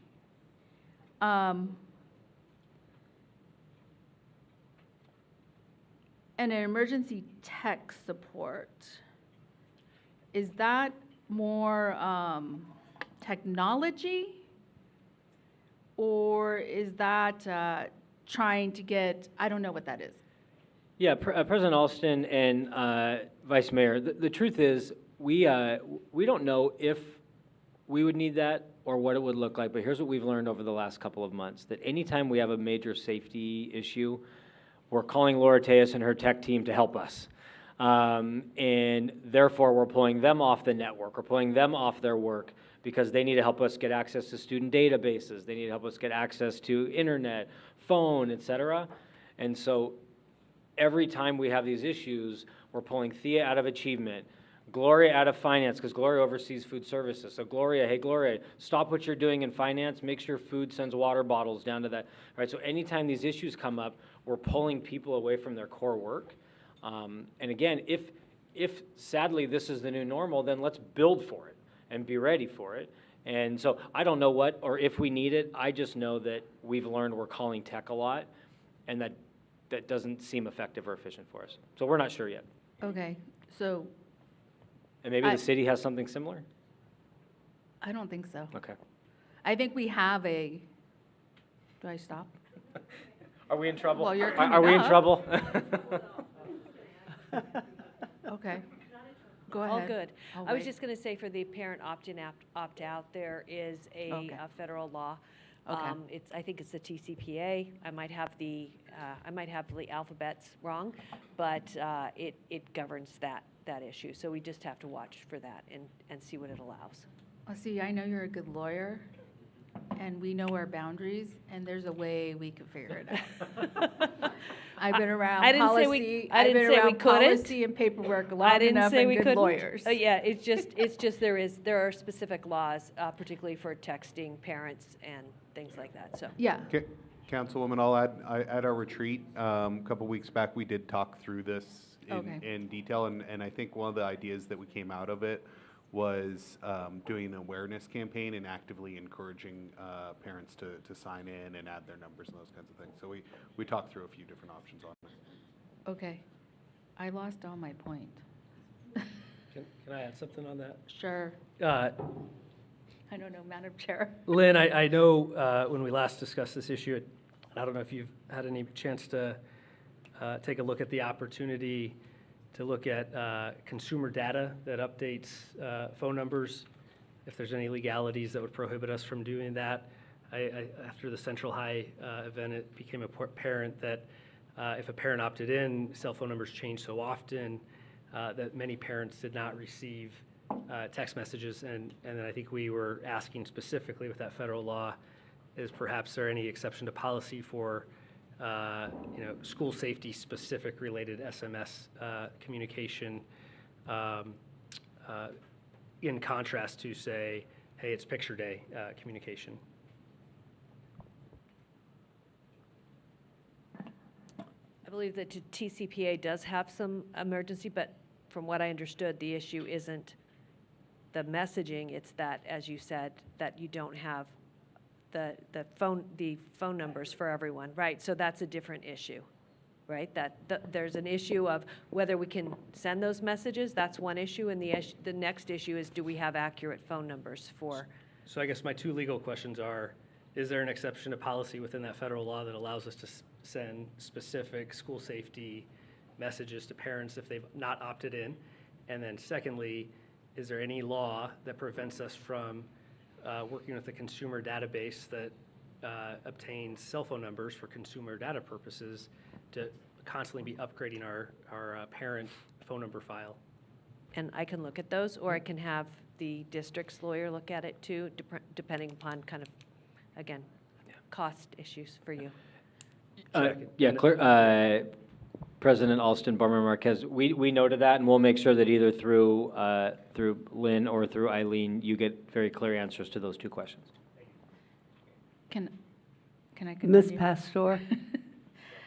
That brings me to like a QR code. And if there's a possibility, right now we're moving, or the council's moving, or I'm moving, to have, instead of a card, a QR code. And if they go onto the QR code, then I am be able to capture all the data that is coming in. So then they automatically will go into my newsletter. I'll have that piece and be able then to use that information. So I don't know what that looks like, but that's modernizing ourselves a little bit. The safety manager, it says additional law enforcement communication and coordination. Who is doing that now? President Alston, Vice Mayor Pastor, there are a few people doing that right now. We now have a vacancy in a director role in that department. That role was playing a role in this, Claudio Coria, Alyssa Tarkington, and and then Keith Brazier. We have another manager, so we have about 4 people. There are times we have 2 or 3 incidents happening at the same time, and so that's a shared duty as needed. And so multiple people, including Claudio, Alyssa, the director vacancy that we have, and another manager. So are we adding another safety manager to do that along with the 3, I think I heard 3 or 4? We, President Alston, Vice Mayor Pastor, maybe we put this up here just to be very transparent early with the board, like that we're looking at all things, what we might need. We know that law enforcement communication and navigation coordination has been a big challenge, and we just don't think we have the right number of people and/or the right position. So we don't know that answer yet, but we want to be very public with the board and the public that we're looking at other roles that would help us navigate the complexities of the legal system. Okay. And then, because I thought that was the purpose of the director of CEE, that they were supposed to be the person that navigated with law enforcement, that had that relationship. And so I'm making a big assumption, and so when something is presented in November, I would like to see a flow chart of how it will go. But I'm assuming this director then would have these safety managers underneath them. Yeah, President Alston, Vice Mayor Pastor, that's what we would anticipate as well. Right now in the org chart, the current safety manager that we have does directly report to that director. We would anticipate this position would as well.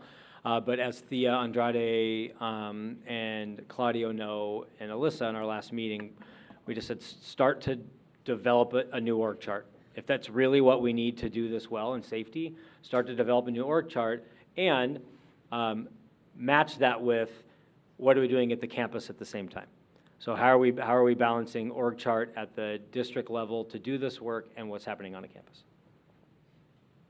And then my final, because the campuses, I look at it in a very organic way, because you're building this safety division at the district. I think what needs to happen is the campuses need to have a safety division and be able then to do the same protocols that are happening here are happening at the campus level. And I look at that as the more organic way to be built because they're on the front lines facing it today. And I don't know, maybe that's simultaneously, but in the end, that's probably what's going to happen for the future because that's what's going to be needed on the ground and be able then to communicate and move with the district level administration.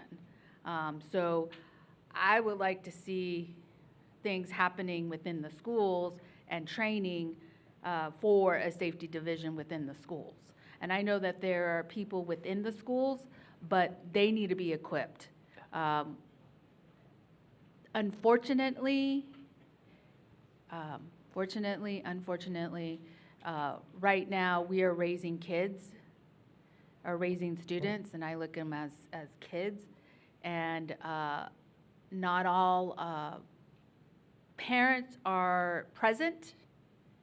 And so our campuses are raising these kids within our community.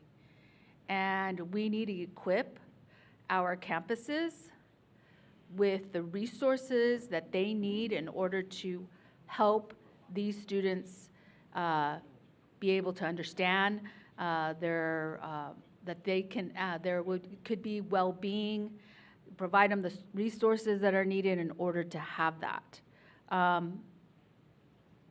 City Council placed, using their Recovery Act, has placed $8 million in wellness.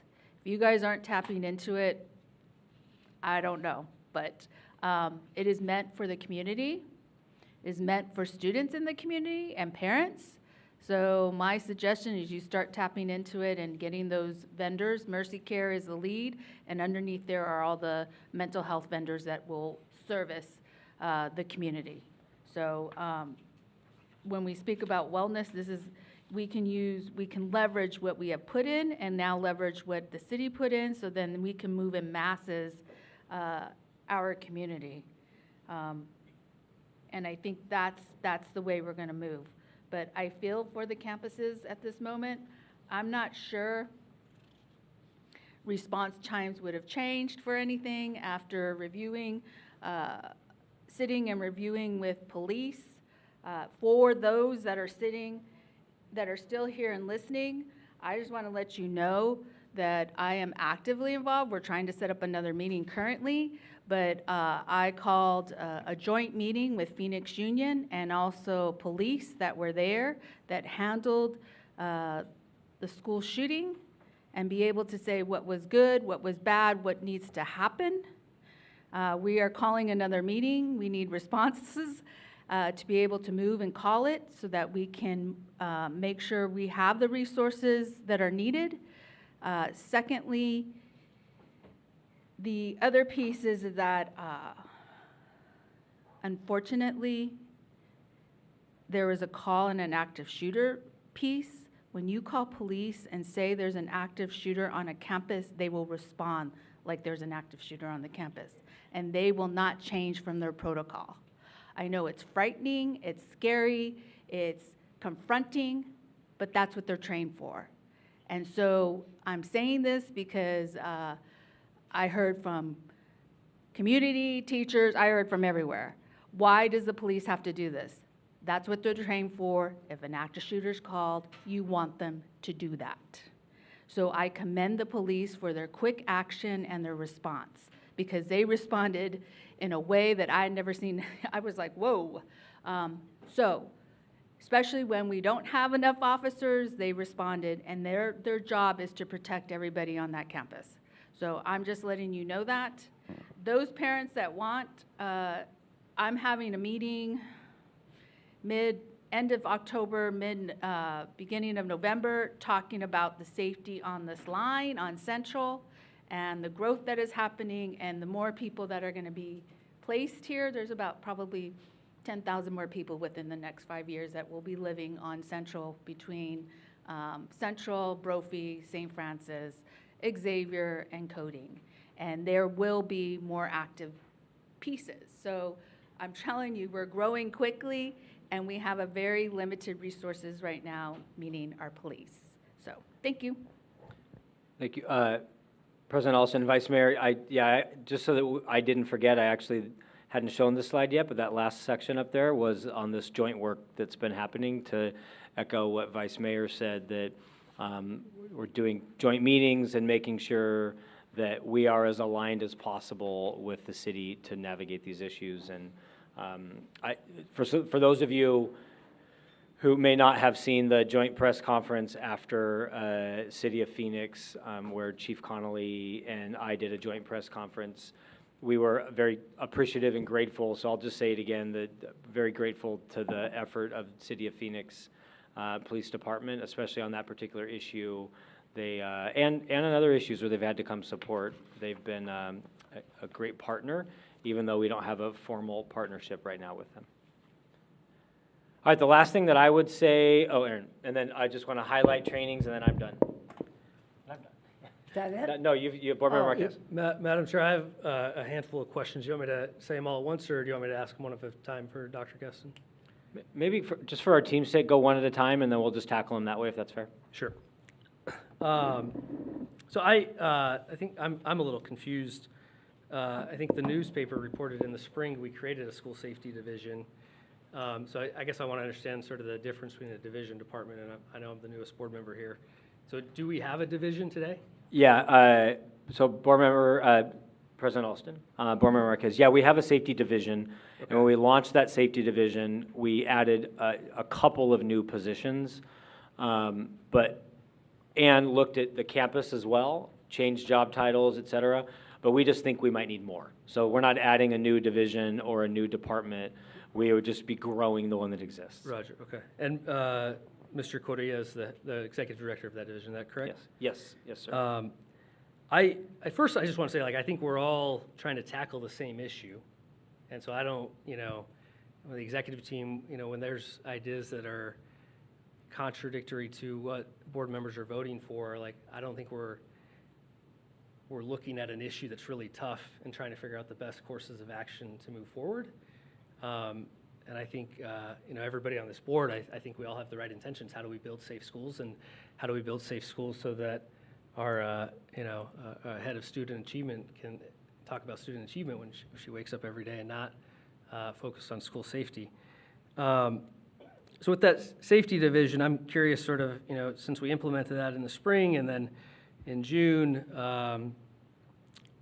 we sort of rolled out all of our safety staff. I think one of the positions I was really curious about entering the school year was the former Phoenix police officer that came on board. And sort of, I want to know sort of lessons learned of the school safety division since it's been created. And then, as we've had these incidents with firearms on campus, how has it been to have, a former police officer from Phoenix PD on staff since, I guess, spring to now for the school district? Yeah, President Alston, Board Member Marquez, last spring, Governing Board approved a new role called the Director of Campus and Community Safety. We did hire an individual for that role, and that individual is no longer with us. Okay. And so he played an important role for us the first month of school, but it's no longer with us. And once we rehire that role, then maybe we can spend time unpacking with the new person lessons learned. So that position's vacant now? Yeah, the position's vacant now. Just happened? Yeah, tonight on consent agenda, Governing Board approved resignation of that person. Okay. And any, I know it's very short duration, but any exit interview on, sort of as that individual is approaching the new school year, lessons learned or proposals over the summer? President Alston, Board Member Marquez, I don't know the answer to that, but I can get back to the board. Thank you. And then, I guess to follow up on that, for me, I wanted to ask if there's any presentations around school safety, but really any presentations at all from the executive team, is it possible to make sure those are included in board docs? I think just as a standard, I have a hard time preparing for a board meeting when I see sort of a one-line agenda item and I don't know what's going to be discussed. And I think we can all guess, if it's in bold, that there's going to be some action potentially around and discussion around those agenda items. But it'd be really helpful for me as a board member to read them. But I think it'd also be helpful for all of you in the public that are watching to be able to read them ahead of time as well to prepare your public comments for anything, not just school safety related. President Alston and Board Member Marquez, yeah, I think is it the next item or the item after that, Clerk Prescott, we're going to review some of the stuff from our board retreat, and part of that was how fast do we post, when do we post agenda items, but we can also talk about what would it look like for us, even if it's draft, right, to get a draft presentation out for what we have at the point in time in which we publish the agenda, publish a draft presentation. That's something we could definitely visit. And then I've asked a few times for, what is, and so as the school safety committee is building its proposal, maybe we get something in December, maybe the school safety committee says we need more time to work on this. I would really like to see the administrative team come up with a viable option that that is, and I've asked for this over the summer, that is what is school safety looks like. What is next-gen school safety? Since this current board, and I assume the incoming board, feels pretty strongly about the use of dollars dedicated for educational institutions to supplement what the city of Phoenix is doing, or any law enforcement agency within the greater Phoenix, Arizona is doing. And whose role is it? Is it the district's role to provide extra money for law enforcement, or is it the city and county's role? I think that's a debate that I wrestle with as we have these discussions. But I would like the district to think only and the district staff to think about what is a viable option. Because when I've asked for that before, it's always presented as a Crime Stop only option, and presented in a way that hasn't put a lot of, what I hoped would be intellectual rigor to say, well, if this board continues to say the way of the future is without spending money on law enforcement, what are you going to do? And so if at one point we're spending $1.2 million a year on SROs, and I'm sure it was much more before that under the previous boards, as it got whittled down, I think the last proposal I saw was $450,000 a year for 3 dedicated SROs. So if you took that $450,000, and maybe it's going back up to $1.2 million as you're building out the school safety vision, or maybe it's more, what is the school district going to do if school boards across the country are saying, actually, we don't think we should be using money dedicated from the state of Arizona or from the federal government to supplement our local law enforcement agencies? President Alston, Board Member Marquez, and Board, a couple of things. One, yes, for the last, I think, couple of months, you've asked for us to bring to you, present to the board a proposal around school safety and law enforcement usage that doesn't cost the district any money. We have not brought that to the board, didn't bring it again tonight. And as I said in the past, and I think it's still the same answer tonight, which is we're not going to put before you a proposal for law enforcement for no money if we don't think it's safe for the campuses. And so our team continues to think about what are ways in which in the future we can navigate law enforcement without exchanging finances between Phoenix Union and the city. There's not an answer to that right now. We've had plenty of conversations with the city, as Vice Mayor knows, about what that could possibly look like. And in all conversations thus far, there's not a model for no money that we believe would keep people, that part of our next-gen safety security plan safe in Phoenix Union. We continue to work on it, but our commitment to the community is we're not going to recommend something to the governing board that we don't think is safe. And if we can't ever get to that point, then there will just be a severe rub between governing board and executive team. We don't want it to be that way. We've had that in the past, but my job as superintendent and CEO of this district is to only put before you items that I believe will keep people safe, even if that makes me unpopular. Well, I appreciate that, and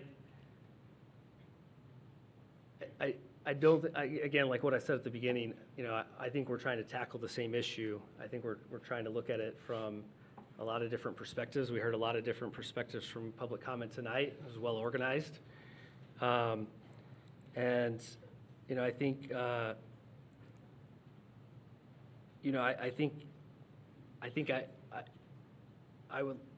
it as an exercise, I think it's important for school leaders, principals, and as people are trying to reimagine schools and school safety and reimagine law enforcement, how do we make that not a slogan or a campaign ad? And how do we actually say, like, what would it look like if you actually built a school from the ground up and a district from the ground up?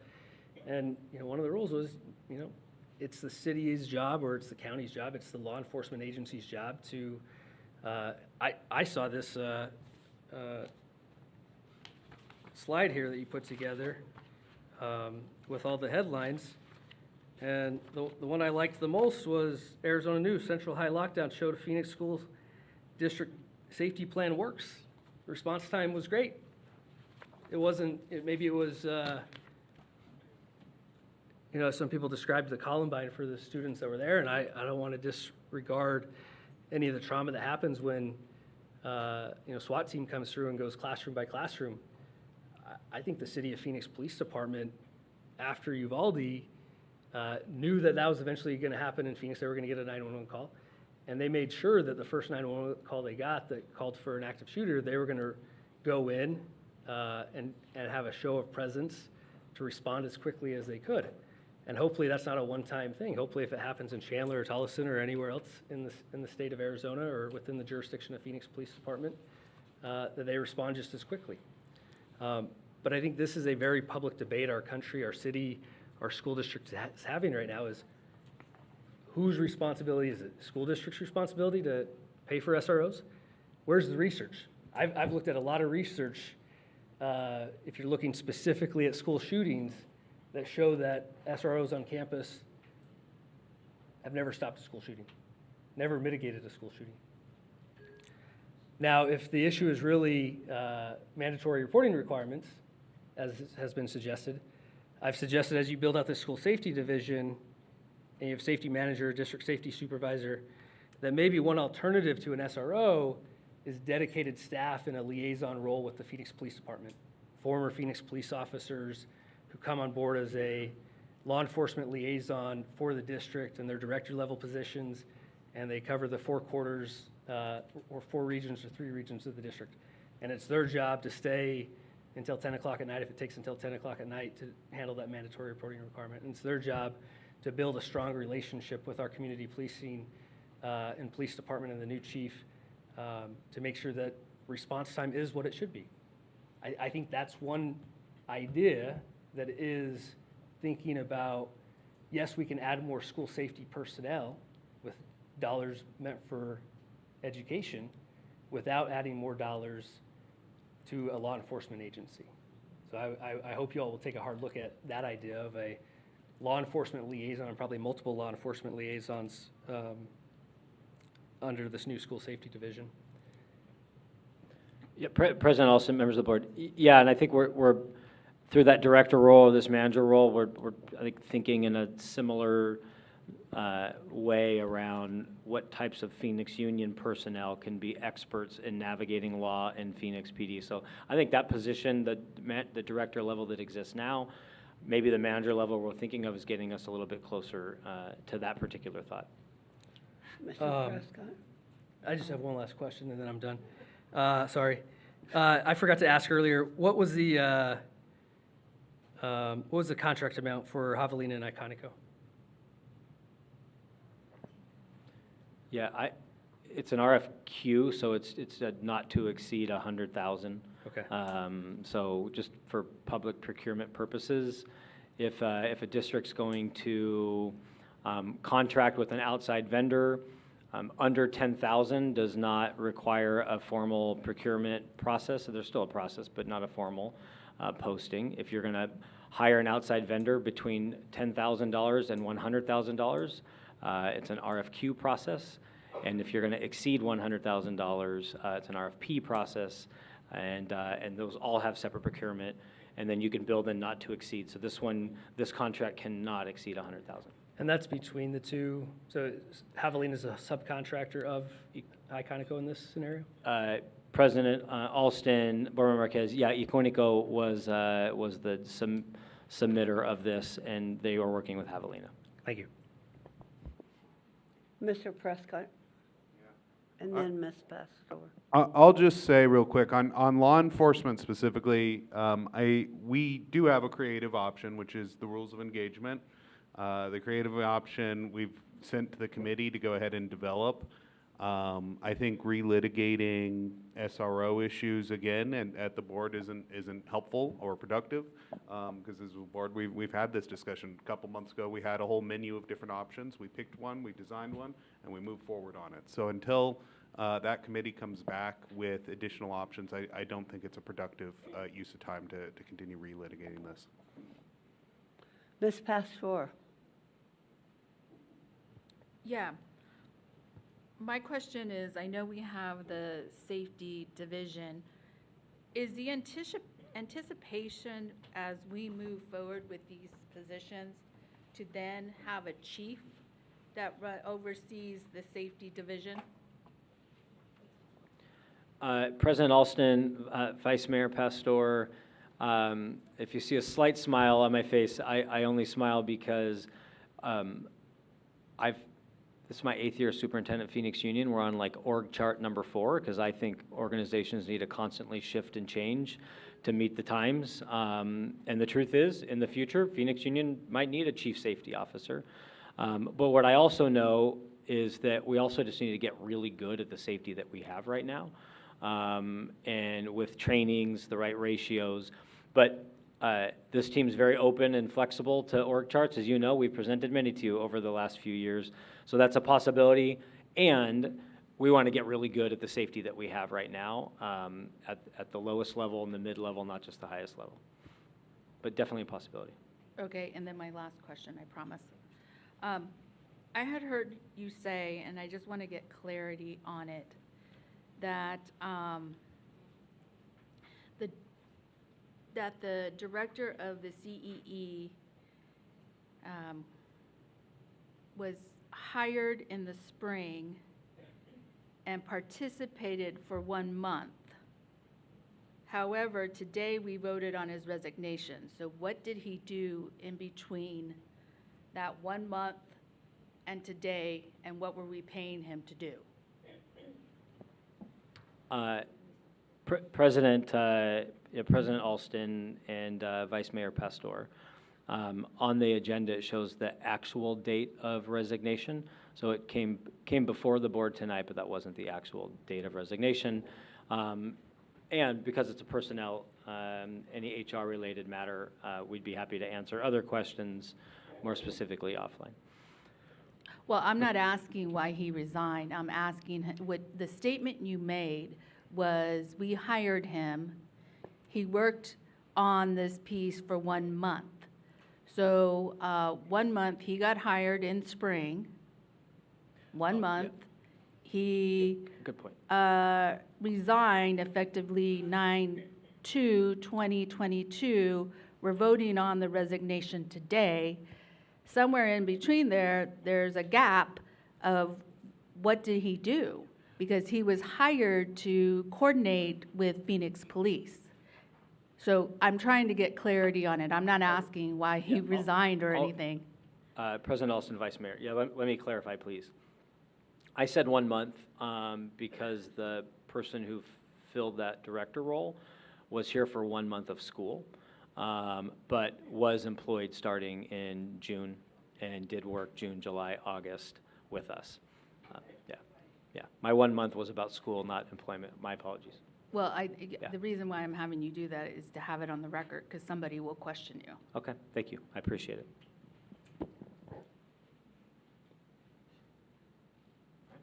We done? Yeah. So I will not go over them. Board and community, we're also doing a ton of training. Part of this is about having the right people, the right number of people, but it's also about the right training of our people. And so just know that we continue to do trainings for small group and large group, and that's a list of ones that are coming up in the next month. And I will stop there, and unless there are any other questions. No. Yes, Mr. Marquez. On the training, I guess I had 2 more questions, sorry. Can we make sure, or maybe at the next meeting, provide an update about how restorative practices are being built into all of these trainings as they relate to school safety? President Alston, Board Member Marquez, yes, noted. Thank you. And then the active shooter drill at Franklin Police and Fire that was during our school day with our students present, or they just rented the campus and they set it up with actors? President Alston, Board Member Marquez, it's actually a great question. So it was done in partnership with Franklin Police and Fire students because they're police and fire students. They were given the option if they wanted to be involved. It began in the afternoon, so students, when the drill happened, students that did not want to be involved were not on campus. Right. But students that wanted to be involved were on campus. And it went from the afternoon time up until 8 p.m., so it was designed to be near the end of the school day, students leave, and then into the evening. And we also invited Lorenzo Cabrera, was great, and he invited other principals and assistant principals from other schools that wanted to come and be a part of it as well. Do you know, like we talked about this CTAG training, the threat assessment guidelines before, and that training specifically says that active duty drills should not include students because of the psychological damage that active shooter drills cause on students, and it should be only done with adults. But so how did this particular training, even though our students opted in and volunteered for it, make sure that they were mitigating for trauma? Yeah, President Alston and Barbara Marquez, we actually couldn't agree more that the school systems across the country that were doing these drills with their students, making them think they were real, involving them in these scenarios, actually turned out to be, the research says, turned out to be really traumatic. And so we don't do those in Phoenix Union. When we do a drill, it's not a traumatic drill, it's a routine drill. This particular case was, because it's a police and fire high school, kids said that, hey, we'd like to experience this from a police perspective or experience this from a fire perspective. And so the team was very cautious about their level of involvement. They were there as a learner, but weren't intimately involved to where they would have the emotional trauma. Who was the agency or organization that sort of conducted the training or their curriculum or their way to handle an active shooter drill? Yeah, President Alston and Barbara Marquez, this particular one was with Maricopa County. So the sheriff's office? Okay. And as you know, President Alston, members of the board, Franklin Police and Fire works closely with Phoenix Police Department, Maricopa County Sheriff's Department, the Bomberos, and Phoenix Fire. Ms. Pastor, are you finished? Well, I guess with the sheriff's office, did they rely on any sort of, I mean, I've seen like Alice training, you know, I went to a school safety training that Everytown for Gun Safety was at the Grand Canyon, and I think there's competing, you know, philosophies out there. And so do you know if the sheriff's office, you know, consulted with any of these national organizations to conduct their active shooter training? Yeah, President Alston, members of the board, I do not know who the county worked with. I do know, you look at all these acronyms up there, there's a lot of philosophies and perspectives. We're trying to equip ourselves with all these local and national trainings. And we also believe it's important for us to have a strong relationship with Phoenix PD and Maricopa in the event that either of those entities ends up assisting us in a major issue. So I don't know exactly who Maricopa County Sheriff's Office is working with, but we work with them in the event that there's an issue that involves the Sheriff's Office. Thanks. No problem.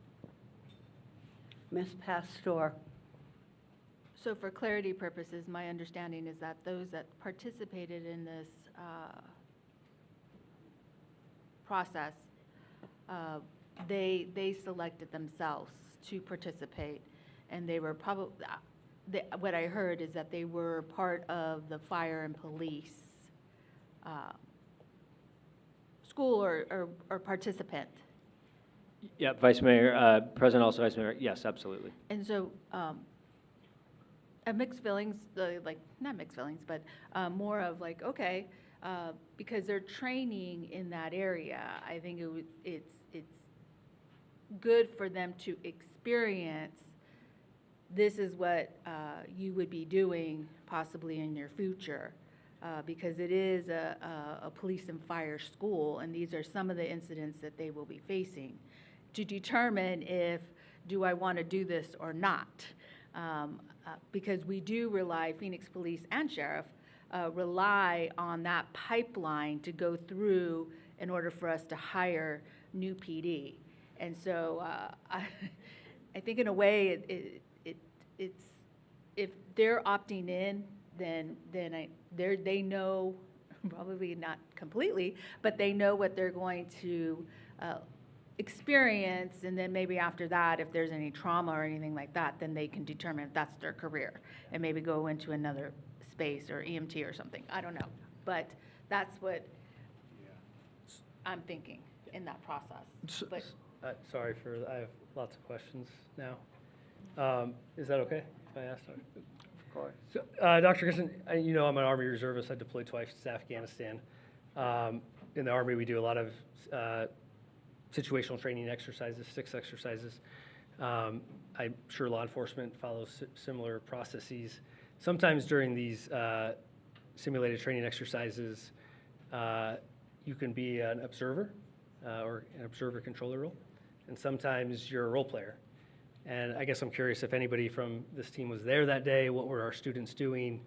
Were they volunteering to be students hanging out in a classroom and then responding however they would naturally respond to an active shooter, or were they there to observe to see whatever?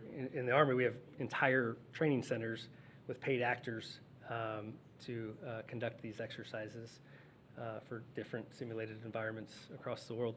So I'm curious, can anybody describe what happened that day for our students and their experience? President Alston and Board Member Marquez, I think maybe the best course of action for us is let us send you a report. How many administrators were involved, how many staff, how many volunteers, how many students, and then specifically, how many students and what was their role? Were they an actor, or were they an observer? Were they a shadower? But we'll put together a report so you can see that, and then happy to get feedback on it. Right. Thank you. No problem. Okay. I'm done. Thank you. The next item is 11B, discussion and consideration of a governing board resolution supporting a fiscal year 2023 aggregate expenditure limit override. Dr. Guston. President Alston and members of the board, we this month I had a chance to talk to you, Senator, about this. Had a chance to talk to Board Member and Clerk Prescott, who had also spoken with Board Member Marquez about the importance of this board having a voice in AEL. And so before you tonight, at the recommendation of several board members, is a resolution supporting the override of the AEL, the aggregate expenditure limit. As you know, if the AEL is not overridden, Phoenix Union will find itself in a massive financial predicament in the coming months. And you can discuss it and or just pass it, but I pass it over to you. This is your resolution on supporting the override of AEL. And you know this very deeply, Senator, down at the Capitol.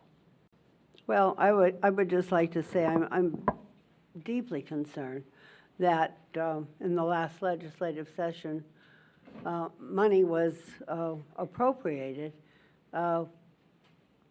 for schools throughout the state without the ability for them to spend it. The legislature knew of this problem. It became a crisis last year. At the end of the year, we were concerned that whether or not we would have to close schools early or, whatever we'd have to do. I believe the number last year was $9 million that we were going to be short in the last couple months of the school year. However, my colleagues chose not to pass it for this coming year. So those billions of dollars that have been appropriated will not be able to be expended.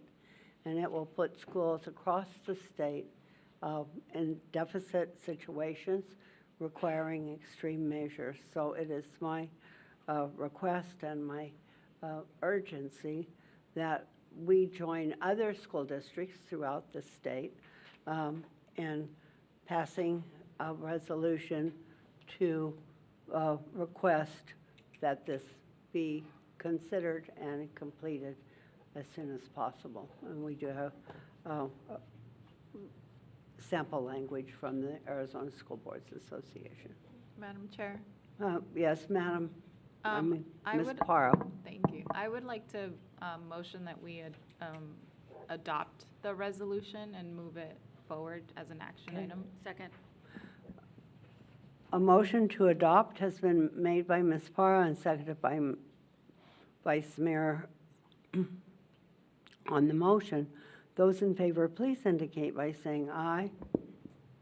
Aye. Is there any discussion? President, I think one or two people wanted to discuss Okay, before voting. yeah, I'm sorry. Hey, I'll try to be short. I had one question, but I mostly just wanted to thank you, Senator Alston, for bringing this to the board. I think it's very important and necessary.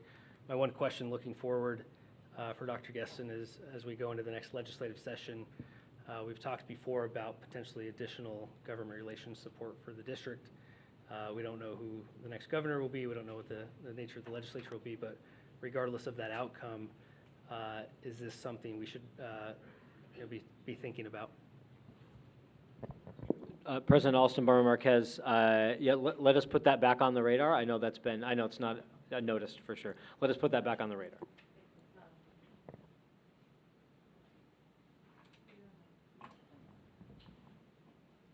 Okay, can I call for a vote? I think you're good now. Okay.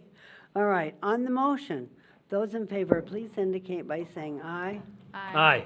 Those opposed, please indicate by saying nay. Any abstentions? The motion carries. Thank you. The next item is 11C, Board Meeting Processes. Clerk Prescott. Yes. Thank you, President Alston. So we had a board retreat a couple weeks back. Some of us here tonight were in attendance, some were not. So I just kind of wanted to review what happened at the board meeting, or at the board retreat, open it up for discussion. This is not an action item, but it is discussion. So some of what we discussed at the last meeting, and I'll be brief, was boardroom culture, how we can improve the culture of the board, make sure that public felt welcome and comfortable to share their views. We talked about the new process for board requests. Earlier this year, we added a item on the agenda to allow board members to request new items, and it seems that that's been working relatively well. We discussed the publishing date for the agenda, and it was discussed there to aim for getting it published a week in advance. I believe that was achieved here for this board meeting. And we also discussed some of the public comment and pulling from consent agenda suggestions that Board Member Marquez had introduced previously. So this is just an opportunity to continue that discussion and any other board meeting processes that the board wants to discuss, or to further discuss those items that we discussed last time. I'll just reiterate my point about presentations. I like to be prepared, and obviously this is a lot of material to read, but when the agenda items are short and then there's a long presentation, it'd be really helpful to see whatever the staff presentation is, both for us, but also for anybody that wants to give public comment. Anyone else? I'll agree on the presentation element. To add it? Yeah, I mean, I think in some cases, my understanding is that the presentations are often edited the day of to be the most relevant. But I think when possible, adding those presentations would be helpful. I know that that occurs for some presentations, but again, when possible, I think that would be helpful. Can I Ms. ask- Pastor? It's not on here, so I can't read what you had stated. I think it was item number 1. I don't know what it, So I can go back through them, but I just need. go- boardroom culture. So we had That one. discussed how to be more welcoming and open to the members of the public. Do you want me to go in more detail? Yes, because I don't understand. I think Yes. we are welcoming and. We are. I think our processes are generally welcoming. Some of the feedback that we got at our last board meeting was that some members of the public, this is feedback that I heard privately that wasn't, and I think some other board members heard it privately as well, was that there were some board members or some community members who felt intimidated by the board and some of the cultural aspects that happened at the last couple of meetings. And so we talked through that and how we can better structure our discussions as a board to be more accommodating. So when you make that comment, was that centered around safety? Not necessarily, no. Like them not feeling welcoming? So, Can you give me an example? so an example, so two, I don't know that I want to put people on the spot, but some examples that I heard were that we had community members present, and then there were very pointed questions from some board members that the people who were asked did not feel prepared for, and felt that they were being put in a position where they were having to side with the board or the superintendent or between board members. And so there were some people who intended to give very friendly presentations and then felt like they were being put on the spot by the questions from the board. And as a result, felt less encouraged to present in the future. So I remember one, but I remember it was students. And the question that was asked was, what would you like to improve, or something to the effect of, what would you like to see differently? So there were three So I remember instances that I one. can think of from the last board meeting. Okay. And I don't know if you want to go offline and we can talk about them in detail, but yeah, there were three separate instances, including students and employees, who felt that the questions were very pointed and in the way they were structured weren't. So they were very direct. They felt awkward in answering it, or didn't feel like they wanted to answer it because then it was a public meeting.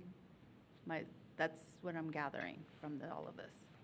I wasn't part of the discussion, so that's why I'm asking. Yeah, no, that's fair. No, and if we want, I can give some specific examples. I think, again, what I got was that there were points in last meeting, 3 separate occasions that I am aware of, where board members asked very pointed questions to staff and students who were not prepared for those pointed questions, took them off their designated topic, and they felt, and it turned it into something else where they were then in the middle of a board discussion.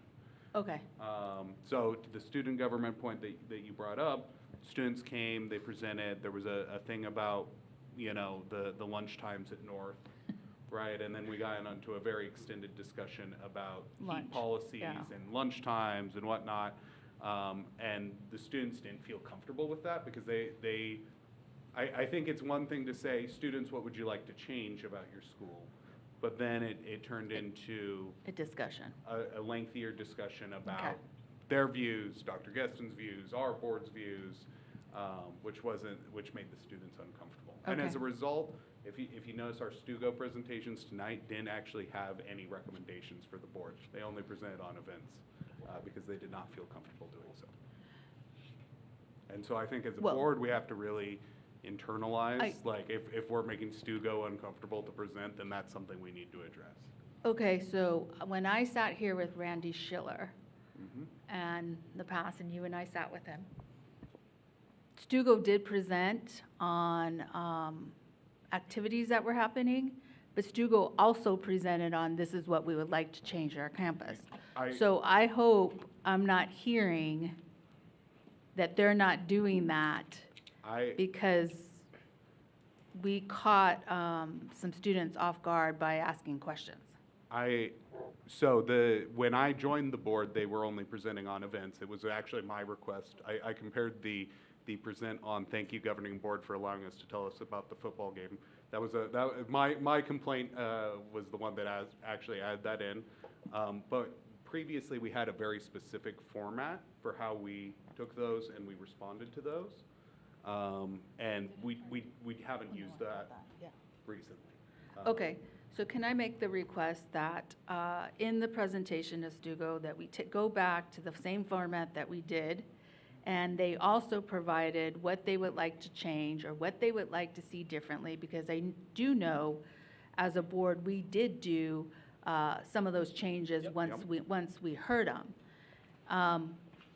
And I guess that process where we wouldn't continue to ask questions, we would just direct the superintendent Yep. to do what he needs to do. Okay. And that was the essence of the retreat conversation is I think that I think that I would welcome the Stugo to share their concerns, but I think that we need to limit our own questions and be very Right. thoughtful about that process. And also for open meeting law purposes. Yeah. I mean, because you can't have a discussion just because they bring it up. So there's both a personality and an open meeting law issue, reason And I to do get it. that. So are you writing rules of engagement, or what are we doing? Am I'm, There's no action tonight. This is merely for a discussion. So, but I think for Stugo moving forward, if the Stugo committee would like to present their things, recommendations, then I think that's great. I think as a board then, like you said, I think that's a referral to superintendent. We also read a response in the past, and we can do that as well. Yep, President Alston, Vice Mayor, and for the whole board. So Vice Mayor, I think a couple of things relevant, because I liked what you said. And the board alluded to this earlier. We don't ever want to get to a place where there's a perception where we can't talk about bad things here, and we can't ask tough questions. So that's not, like for the public too, that wasn't the ethos of the conversation that happened. What, I think a couple of things, because it's not just students, it's also employees. At the board retreat, Stanford had a really good comment of like, there's a power dynamic. So if you say, hey teacher, thanks for presenting tonight. Hey, do you like your class schedule? We could inadvertently say, if you say you don't like it, you're putting yourself in a bad position with your assistant principal, your principal. There's this awkward power dynamic. So the conversation was, if you say, hey, what are your concerns? Actually, I don't think our lunch works well at all. You know what? We'd like to look into that. So ask the tough question, like, hey, what do you not like? I don't like this, this, and this. Maybe a clarifying question a little bit, but mainly direct it. Yeah. But not stop asking tough questions, but you would direct them for, So that was the conversation. But not at all to say don't ask questions. And what we did before was we waited till the next board meeting for the board or the superintendent to report back on the questions that were asked the previous board meeting. No, you're correct, and I just don't know how the process went awry. Like, I don't know where it changed. President Alston and Vice Mayor Pastor. So the truth is, the COVID stopped that presentation. Okay. We actually, we as an executive team, actually Alyssa, thank you Alyssa, met with Sal, head of Stugo, and said, please bring back the concerns. Okay. So that's why it came back last month. But then last month was really awkward for students of like, man, if that's really what it's like, then I don't think I want to get up there and have to answer 20 questions. But we will re-encourage Sal to say, hey, the board might ask you, what do you not like, or what do you want to improve, but you're not going to get a bunch of questions. They may just direct the superintendent to report. And then what I liked about the old process, Vice Mayor, is that it held us accountable to go out to the schools, find out the issue, and then literally we gave a statement back to Stugo, and it's still in the policy, so it didn't go away. Tonight, you guys, in fact, 11D is policy BEDB, and in the reports, it actually says student government, and then it says governing board's response to student government concern. So it's actually still built into the policy. We just haven't done it because kids haven't brought their concerns. But we're happy to bring it back. And the whole power dynamic is real. I had a teacher call my Senate office and express concerns but not identify themselves. So they didn't want to have me know who they were, but they wanted me to know there were concerns. So I think that President? this, and I wasn't at your retreat either, our retreat, but I think the concerns are legitimate. Madam President, can I make a few comments? I'm the newest board member here, and so I'm definitely still learning how not to violate open meeting law by asking questions. But I'm lucky we have a good attorney to help us navigate that. but my aspirational goals are to create, board meetings that are inclusive, welcoming and honest. And, I think, I told Dr. Gaston at the board retreat, like, I think we have a process that I've observed for the last 2 years where, we do celebrations and achievements, and a lot of folks are prepared to come in for a photo op or say, a short prepared comments. But I want to have honest dialogue with anybody that comes before the podium. I want to encourage more public comments. I really appreciate, hearing the other side of the public safety issue that we've been hearing from, activist organizations, their point of view tonight. But I hope it's not limited to that one issue that drives, a packed house, at least for the first half of our meeting, at our school board meetings. I want to see a packed house to talk about student achievement. I want to see a packed house to talk about, celebration, like last year when, one of our baseball teams went to, pretty far in the state playoffs. And so for me, the comments and suggestions I'm making about, hey, how do we create, more transparency, more community engagement, both through these committees that are ad hoc, but also here, 7 board meetings. I get to communicate pretty directly with Dr. Gueston, you and your staff, because I got elected, more than probably anybody else in the community gets to. For the folks at Carl Hayden that are still here, you guys stick around more than anybody else from the community that I've seen at multiple board meetings. But I don't get to hear from you all very often, so I appreciate your public comments. I want more teachers, students, parents to do that. I want general constituents to do that, and I want us to think about as a board, how do we drive that engagement with our community? Because I do think it's important that we're not a board that just shows up and rubber stamps, whatever the executive team, and I'm sure you guys have put a lot of thought and energy into what you're presenting, but I think for me, because I don't have, as an at-large board member, the time to visit every campus as much as I'd like to hear the ground truth, I want these board meetings to be an opportunity to hear from more than just the executive team, their perspective as well, and to create a welcoming environment where how do we navigate the power dynamics that are naturally existing between bosses and teachers and students and elected officials. When I campaigned to be on this board, I tried to meet with students from every high school, and I said, tell me the good, bad, and the ugly. And so that's what I want to hear, if you come to the podium. Tell us the good, bad, and ugly of what's happening at your school, and task us, because we work for all of you, if you're still watching on YouTube, or if you have a chance to vote for us.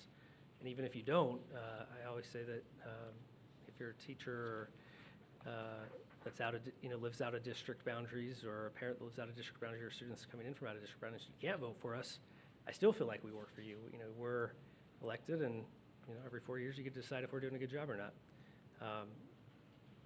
So I hope this board and the next board, figures out what are the substantive processes and structural changes we can make to make these board meetings more inclusive, welcoming, and honest. That's my hope. Anyone else? Ms. Pastor? I'm sorry, it's late. I know that it's 11D. Am I correct? Yeah, we're on. That's our next item. 11D's next. Yeah, we haven't Which got one? there yet. Oh, I'm sorry. I'm like, wait a about to minute, go to this is a second okay, we're just discussing. Okay. Got it. I'm tired. The Peace. next item is 11D. Thank you, Clerk Prescott, by the way.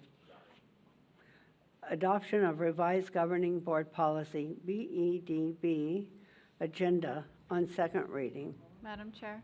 Is there a motion to adopt Madam the Chair. revised governing board policy, and is there a second? Madam Chair, I'd like to make a motion to adopt 11D and E together. Second. Okay, a motion's been made to adopt 11C and 11E. 11D? D, Yes. the revised governing board agenda, and then 11E, the approval of the revised don't governing have a board D. policy bus driver requirements. Yeah, D and E. So D you're and good, E. yeah. D and E. Okay. Oh, I'm sorry. Thank you. No, you're Got good. my alphabet mixed up over here. Okay, the next item is 11D, and a motion has been made to do D and E together. So a motion has been made by Ms. Parr, without objection, we'll join those two together. A motion's been made by Ms. Parr, seconded by Ms. Pastor. Is there any discussion of the two items? Okay. On the motion, those in favor, please indicate by saying aye. Aye. Those opposed, please indicate by saying nay. Any abstentions? The motions carry. Oh, you're going to love this one. Next item, 12A, next meeting. The next meeting, regular meeting of the governing board is scheduled for Thursday, November 3rd at 6 p.m. here at the district office. Item 12B, requests for future agenda items. Members, are there any items you would like to recommend to be considered for future board meeting agendas? Ms. Pastor. So, I don't, Lynn, you can correct me. I believe at the last meeting, we asked for the Black Focus Group study session, and I'm not sure if that's been identified. So, I don't know if we put that on the future agenda, or we get a report, or how we do it, but I would like to know when the study session is, and the request was to have the two consultants that did the report to meet with us. Did we get that? Okay. Anyone else? I'll make one request. Maybe I should have done it during our previous agenda item, but I'd like to request, kind of related to our board meeting processes, that we look at, we look at public comment before each agenda item. I understand there's some public bodies that do public comment both generally and then also at the time of each agenda item as a way to drive more authentic community public comment specific to each agenda item. So I'd like to see us have a discussion about that on a future agenda. And then maybe to Councilwoman Pastor's point, if there's a way also to look at, a report back at each governing board meeting of, here's the things that you've requested as board members. Here's, here's the tally of, here's a report of future requested agenda items. Here's when we think it might come up, or here we don't think it's going to come up for whatever reason. Just so I think we make a lot of future agenda item requests, and then I think a lot of times we forget, what does that list look like, or how do we understand, if it's going to come before the board or not as an agenda item. Yep. Senator Alston, if and when, right? Because we talked about it last time. Yeah. If it's coming right away, or is it going to take 2 or 3 months? So if and when. Okay. Anyone else? If you all signed the paperwork, don't leave without doing that, please. So moved. I make the motion. Okay, item 12C, are you ready? Okay. Motion to adjourn. So moved. Having concluded our business, is there a motion to adjourn, and is there a second? A motion to adjourn has been made by Ms. Pastor and seconded by Ms. Parra. On the motion, all those in favor, please indicate by saying aye. Aye. Those opposed, please indicate by saying nay. We're adjourned. You're going to miss